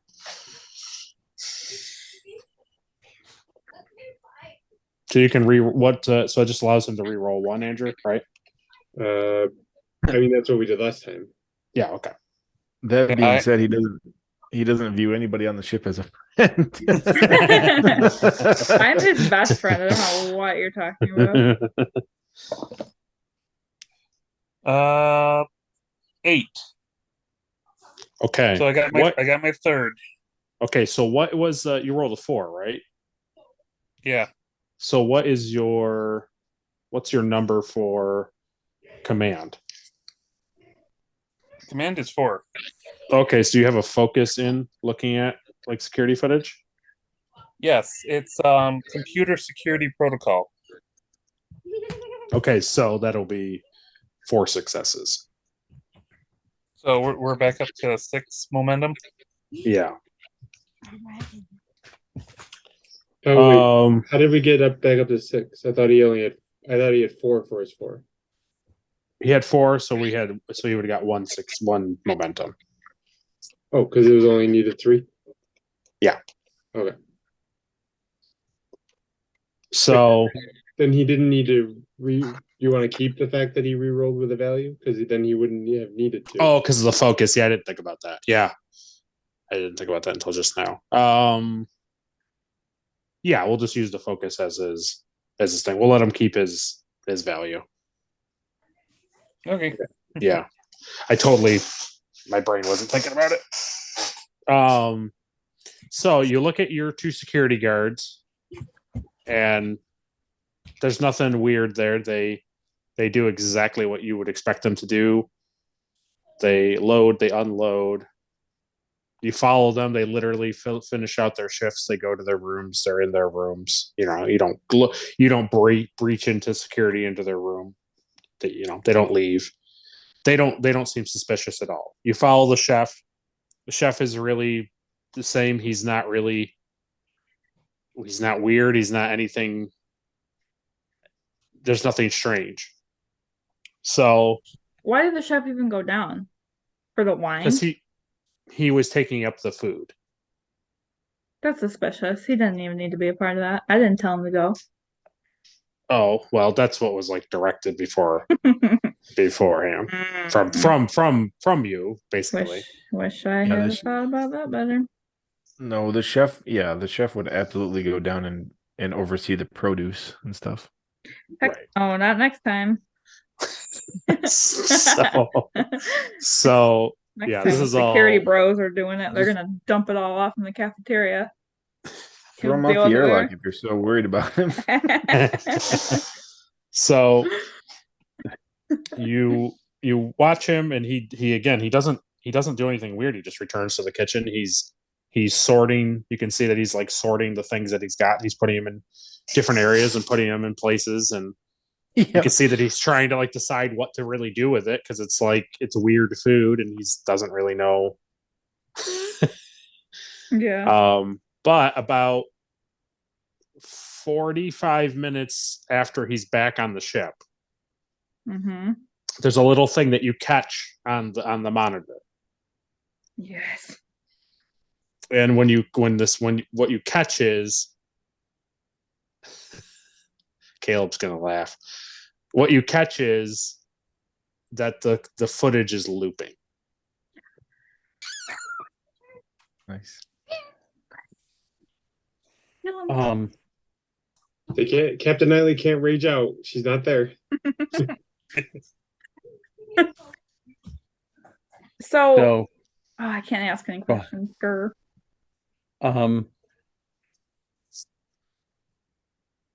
What about the drunk guy? Be like, does he have blue makeup Mm-mm. And Definitely. attachable ears? Mm-mm. Nope. I think he does. Search him. I want to eat him.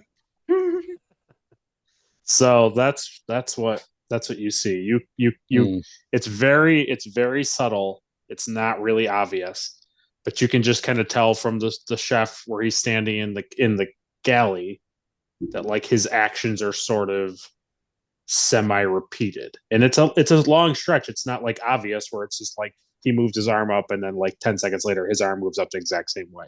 It's a long stretch. It's a long stretch of minutes.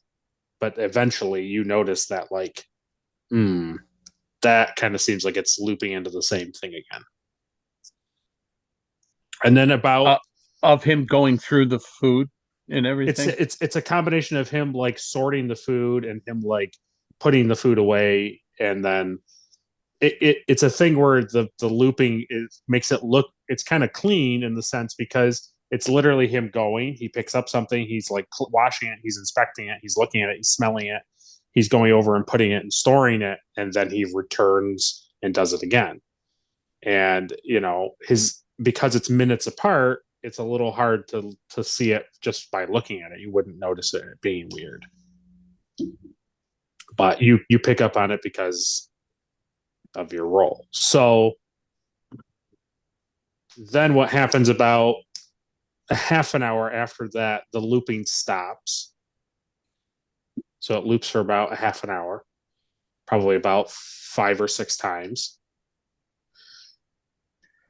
And then you can tell that it's no longer looped footage. He's back in the galley doing things.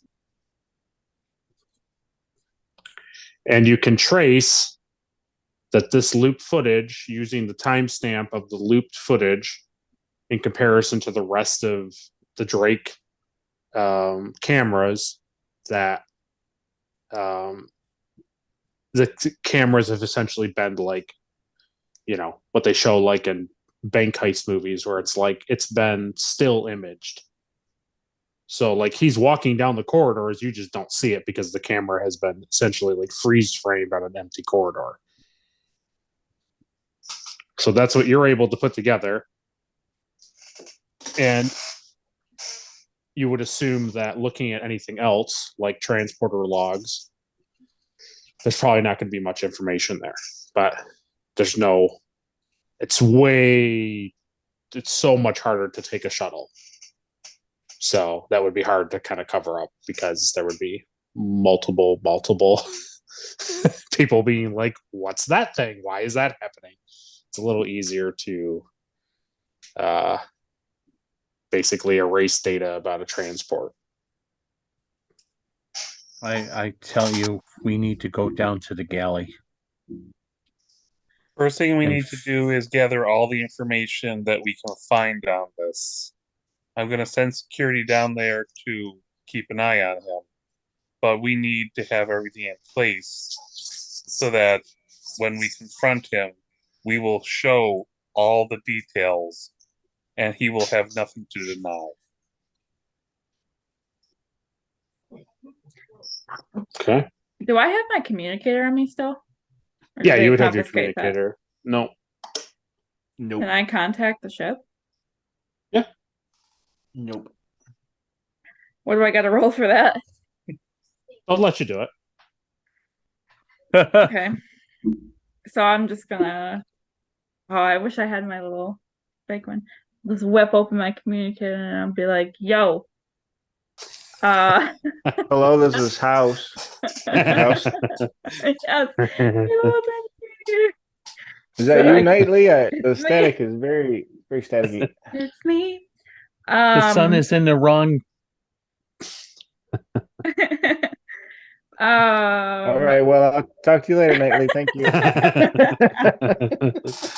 So I'm gonna contact our hat. Okay. And I'm gonna go beep boop boop, and I'm gonna say, Commander Arhat.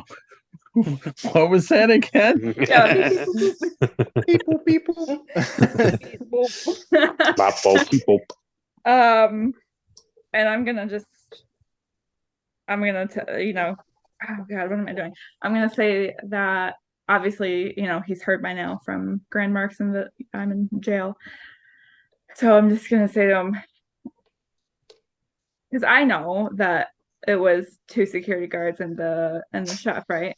Or he already told me that. What we'll do is while you're being escorted to the holding cells and basically, patted down politely to make sure you don't have a weapon on you. Mm-hmm.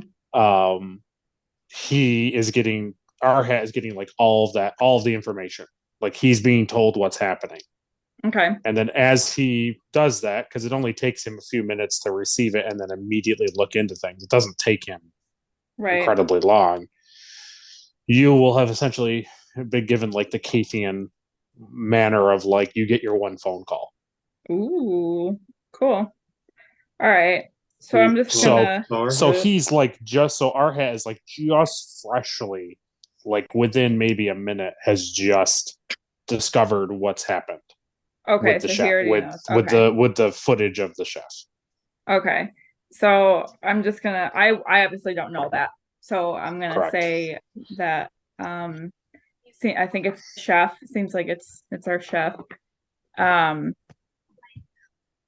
then I assume you'd be like, "Yep, figured, just saw it or something." Okay.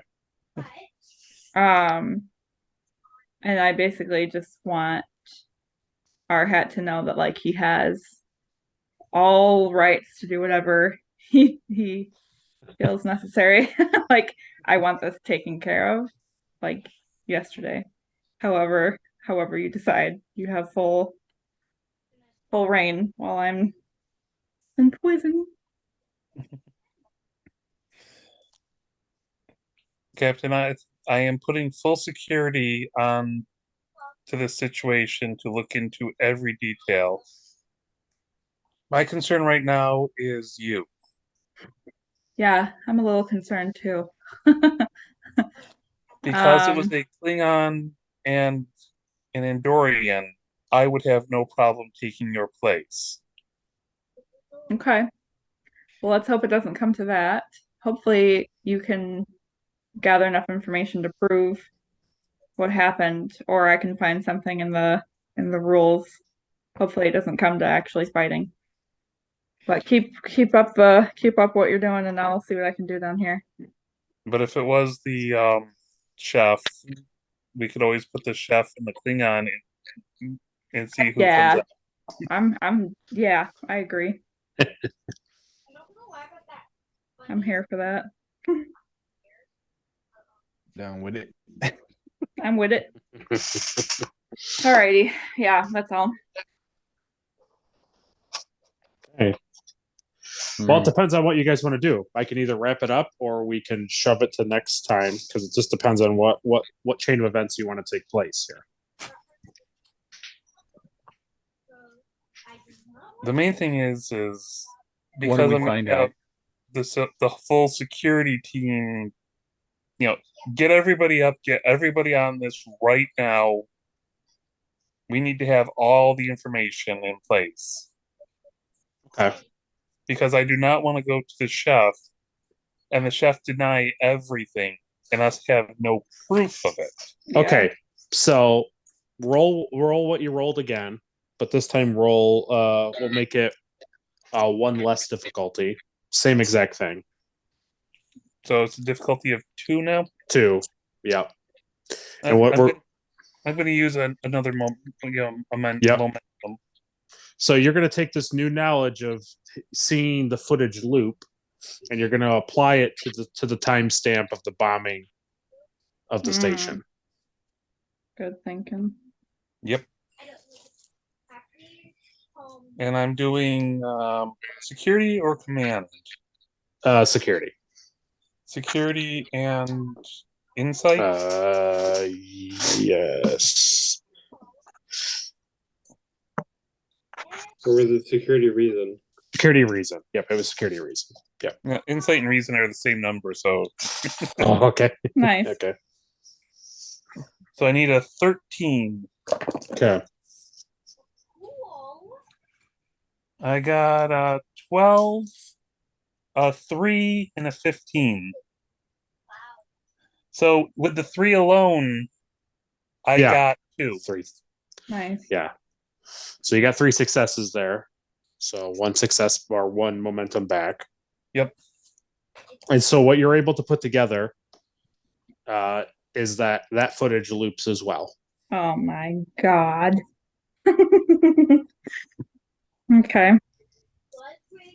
I think Jahan and Lojesh should interrogate.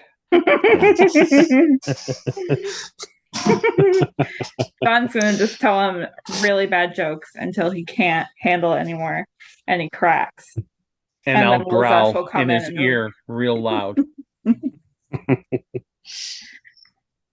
That would be super weird, wouldn't it? If you're just sitting in a chair and just have this gigantic lizard just sitting, not doing anything, just growling.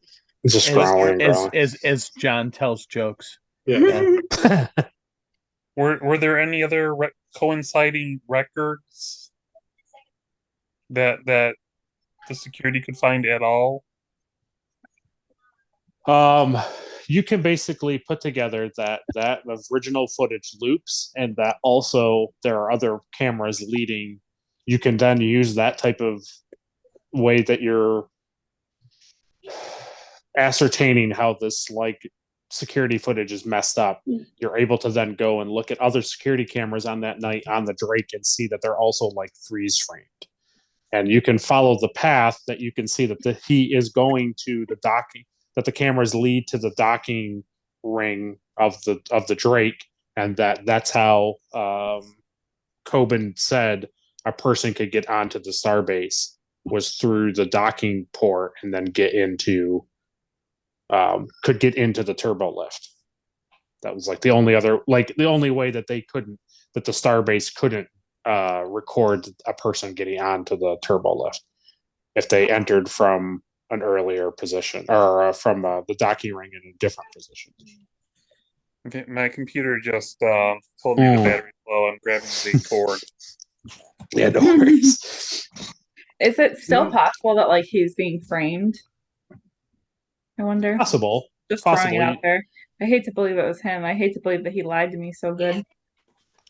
There isn't necessarily, you don't necessarily have the connection of how he's making it loop. Right. Right. Does he even? Yeah. Well, that seems like a 2-person job. He may be an engineer by trade, but is a chef on the outside to hide it.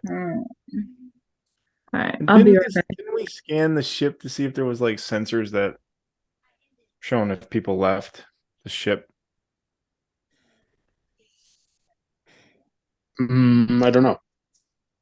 Because the thing I'm thinking is, once I have this information, my first inclination is to present confront him with it and present the information I have and see how he reacts. Because if he denies it, we have proof on 2 different occasions that cameras have been tampered with on him. Yeah. If he is not doing anything, what's going on? Right. Right. Because everything right now, all the cameras tampering, following him, everything's pointing toward him. Yeah. Exactly. And if it is him, is it just him, or is someone else working with him? If he admits it's just him, I'm still going to be skeptical and try and look into all the logs that I can find on it. Okay. But if he gives up who he's working with, if anyone, it makes it that much easier to pinpoint who I have to deal with. Because I would still research, look into it, and see if there's any proof Because he'd say, "Oh yeah, I'm working with so and so," Right. but I would still want to check the logs and see, does it point toward him, having an accomplice or not. So the easiest thing that would come to your mind is that something in somewhere a computer that he has access to Yes. is probably being tampered with. That would be your next leap. Yeah. So either way, you would have to go down to his space to either start getting on his computer and not really interact with him, or basically interact with him. I personally would interact with him where I would say, I found this proof. I'm going to check because everything's pointing toward you. If I can find evidence that it isn't you, great. But if I find evidence that it is you, you're in a whole lot of trouble. Yeah. Okay, well, let's have you go down. Let's have you go down to the galley. Okay, let me just grab my dice. Okay. I'm probably going to need them. Yep.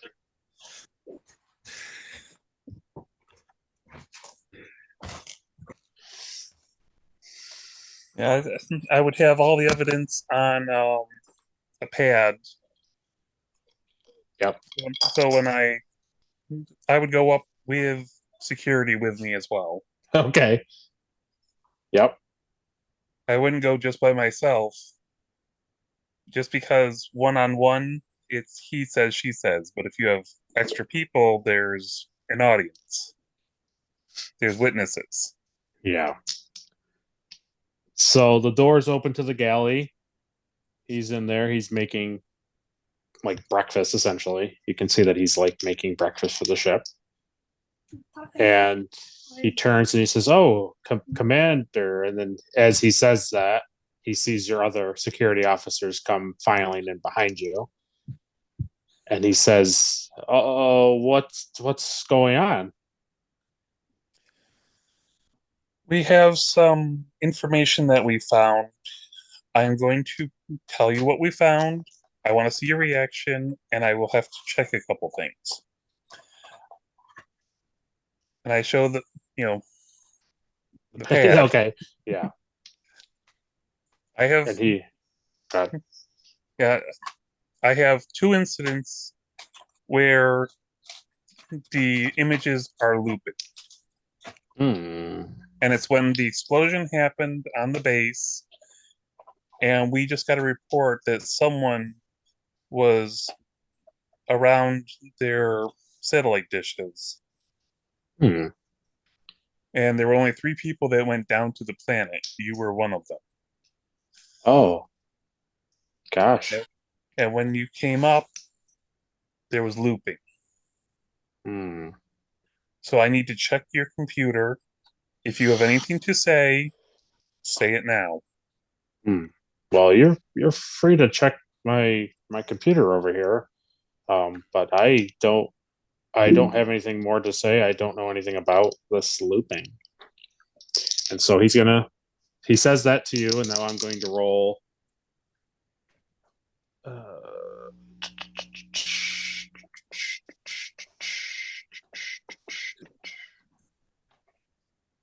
And I would physically show him the actual looping just to show him.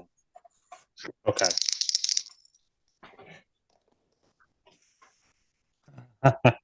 Okay. So he failed on his roll. So when he says that to you, you see that he's lying. When he says he doesn't know anything that you're talking about, he's lying. Yep. So you can go over to the computer, and we'll have you roll. We're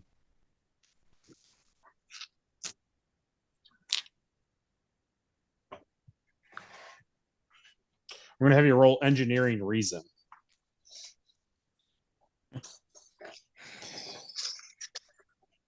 Okay, I need a 10. And it'll be difficulty 2. Okay, just to help myself, I'm going to buy a. Use a momentum to buy a dice. Since we have 6.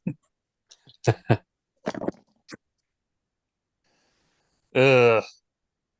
No, nothing. Okay. 0. You can use your value to re-roll one of them if you want. Maybe get a focus in play.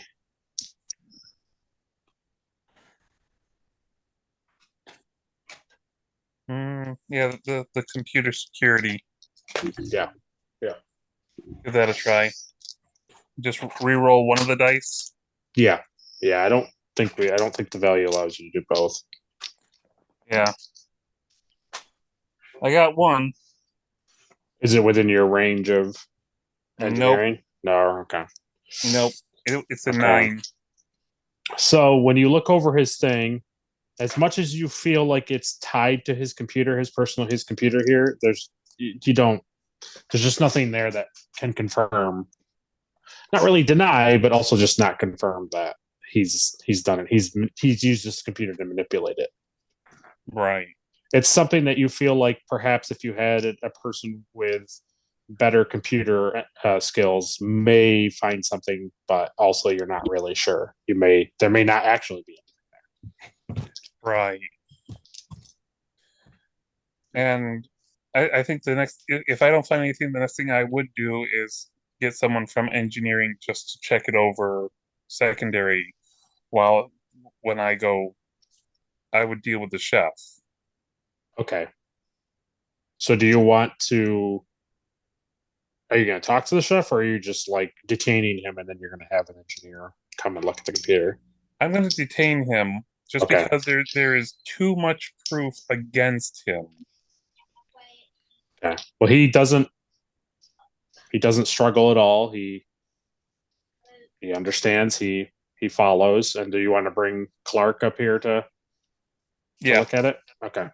We'll bring Clark up to just check the computer over, because it's obviously the cameras are being tampered with from somewhere. Yeah. If it's him, the closest computer is most likely where he would be tampering with it. Yeah. So we'll have Clark come up. He comes into the galley. He clearly from the bowels of the ship that he's been hiding. Yeah, it's another type of thing where he's just being called in to look on a computer yet again. So we'll you tried unplugging it and plugging it back in. So we'll have you reduce difficulty by 1, and we'll have you roll engineering reason. We'll have you do your thumb drive thing again. Oh, okay. How's that make you feel, John? They're not letting you do what you should do. Me? Yeah.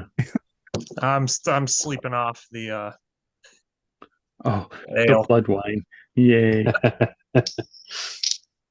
You've got a headache the size of the saucer section. I get it. Yeah, I got 1. Okay, so Clark pretty quickly brings up basically proof that the chef has been bypassing a lot of different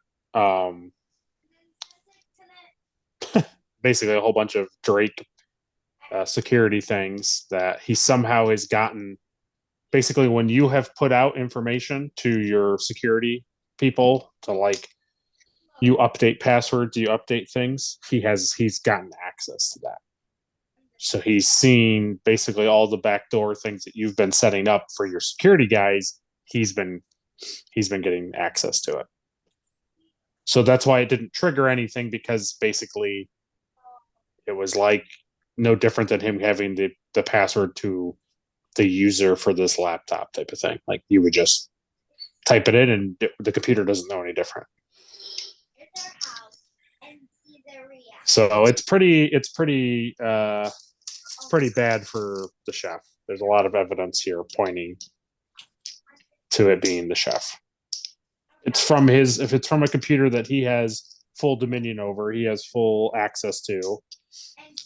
The footage of him specifically in the galley is looped, and cameras leading to areas like the transporter here recently and to the docking ring previously are stilled things. You can see that type of thing is happening, and when you confronted him about it, you could tell that he was lying about not having knowledge.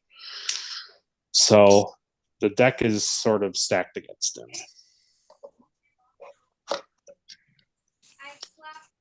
So I think we'll have you guys decide what happens to the captain and everything next time. Yeah. Would I be able to contact the captain about this, about everything that I found?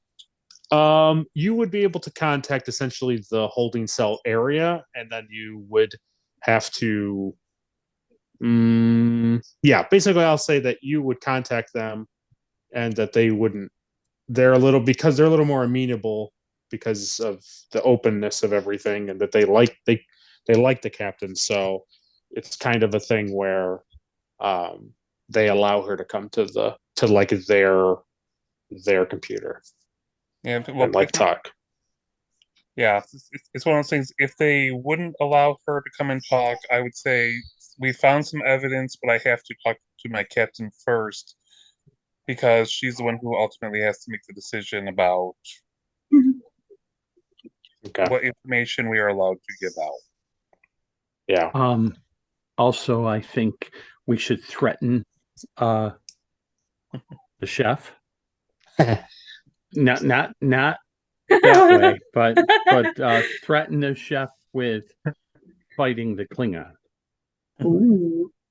So that's where and that would probably make him either fess or not fess. Yeah, that's a good idea. I do like that. I was thinking about doing that too, but first the captain needs to know about this information. Yeah. And I want to see what the captain wants, how she wants to proceed. I do like You want to do that, don't you, Captain? I kind of do, actually. I want anarchy. You blew up a whole space station. Yeah, I think Right? I think it tracks for my character to just want him to pay for it, but you want him to die, don't you? I want him to face the consequences of his actions and know that that he was brought down by the Drake. Even if he doesn't face the consequences of his actions, he will still have to face me. Because I will not go easy on him. Yes. So House wants to go and watch the fight, but he's not bringing his medical bag. It'll be the one time he gets to not participate.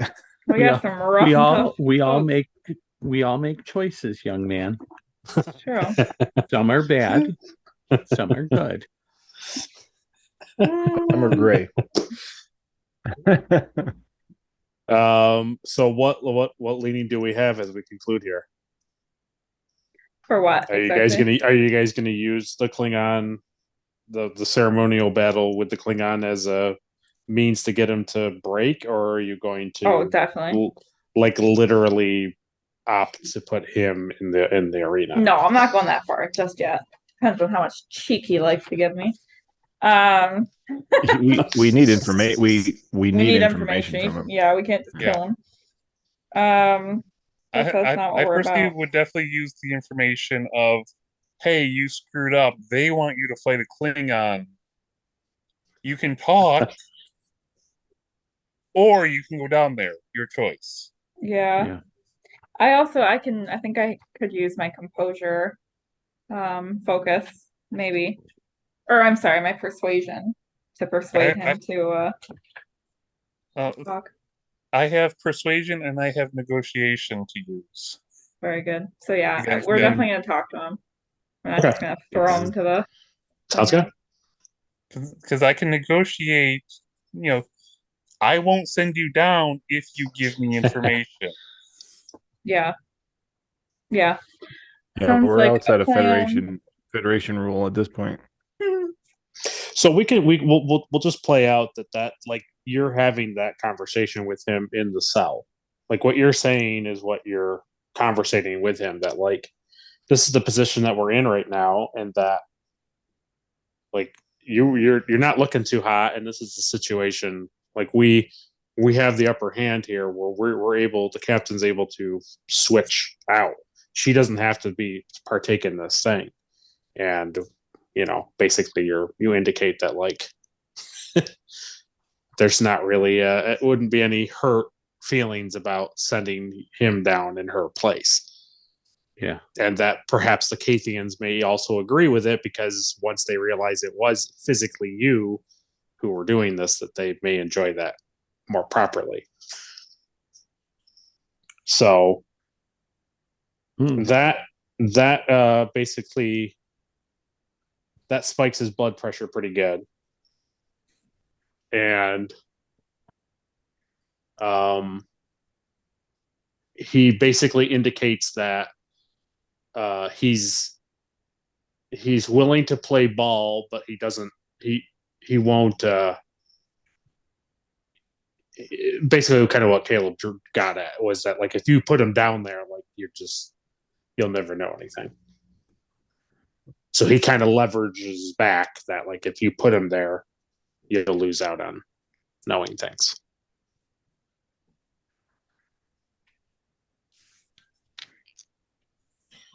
But then there'll be also the aspect of, if you don't give us the information, we won't send you down, but you are going to have to fight me. We have the And you will be satisfaction of unarmed, and I watching won't him. be. Okay.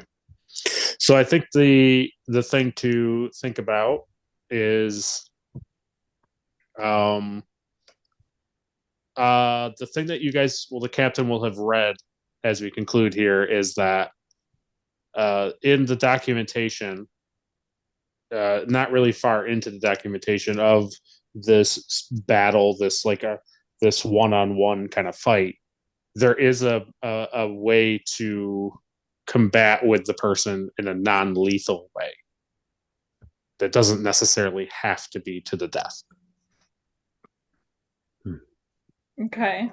That there can still be a resolution, but the thing is that the only way for that to happen is that it has to be like the perpetrators have to do it. Okay. So can I say one thing? Mm-hmm. Well, we won't know this because of the conversation that she had with the Klingon and what's his name? Urbar? Yeah. Mm-hmm. So never mind. I can't say anything because we're not privy to that information. Mm-hmm. That's the hard thing about what we're doing. Yeah, closed doors. Yeah. Mm-hmm. All right. Cool. Well, yeah. So that'll be the thing to think about, is whether you want to take this non-lethal approach, and it would have to be the Klingon who spied, who was caught spying, and the chef against each other in a non-lethal battle, or it would have to be DeGore and Captain Knightley, but Captain Knightley has an out. Did the Klingons find their perpetrator? That we don't know, because we haven't been in contact with DeGore or his ship. Okay. Next week. Next time. The captain can state that, yes, one of my crew members, I have known, not to my knowledge, but one of my crew members was snooping. We figured out who it was. She can give that information to them and say, yeah. We Have will pity figure this on me. out. Yeah. Where was he snooping? Will by the towers? Yeah, like communication, like planet communication, like satellite control. So was he trying to get like a message out or something? That you don't know because that wasn't We're gonna discussed. find out next time. Right, I know, but I'm trying to get you to say something without your knowledge. Trying to get you to spill the beans without knowing. Mm. Mm-mm. Mm-mm. Mm-hmm. You don't got to worry about me. Nothing. Oh, for nothing. Nope. Cool. Okay. Okay, folks. So, not sure if he left the Drake by shuttle or by The chef. The chef, yeah. The chef left most likely by transporter. Because the camera is leading to the transporter room. That's it. It was a bet. You had to go with I the got whole it. bet. He's floating in a most peculiar way. Hey. And that's how you can't know that he's doing it. I Sorry. gotta say I didn't see that one coming. No, that was funny. Now we're gonna get copywritten. Yeah, I know, right? I think it was like 3 seconds. So it's I'm just joking. All right. Well, I'm gonna end it because it's bedtime. Okay. Yep. Bedtime. Yeah, Yep, it's past. I'm outta here. It's way past mine. Okay. Goodbye, Everyone have a good John. night. Thanks. Bye, guys. Goodbye, everybody. Have a good night. Bye. Bye.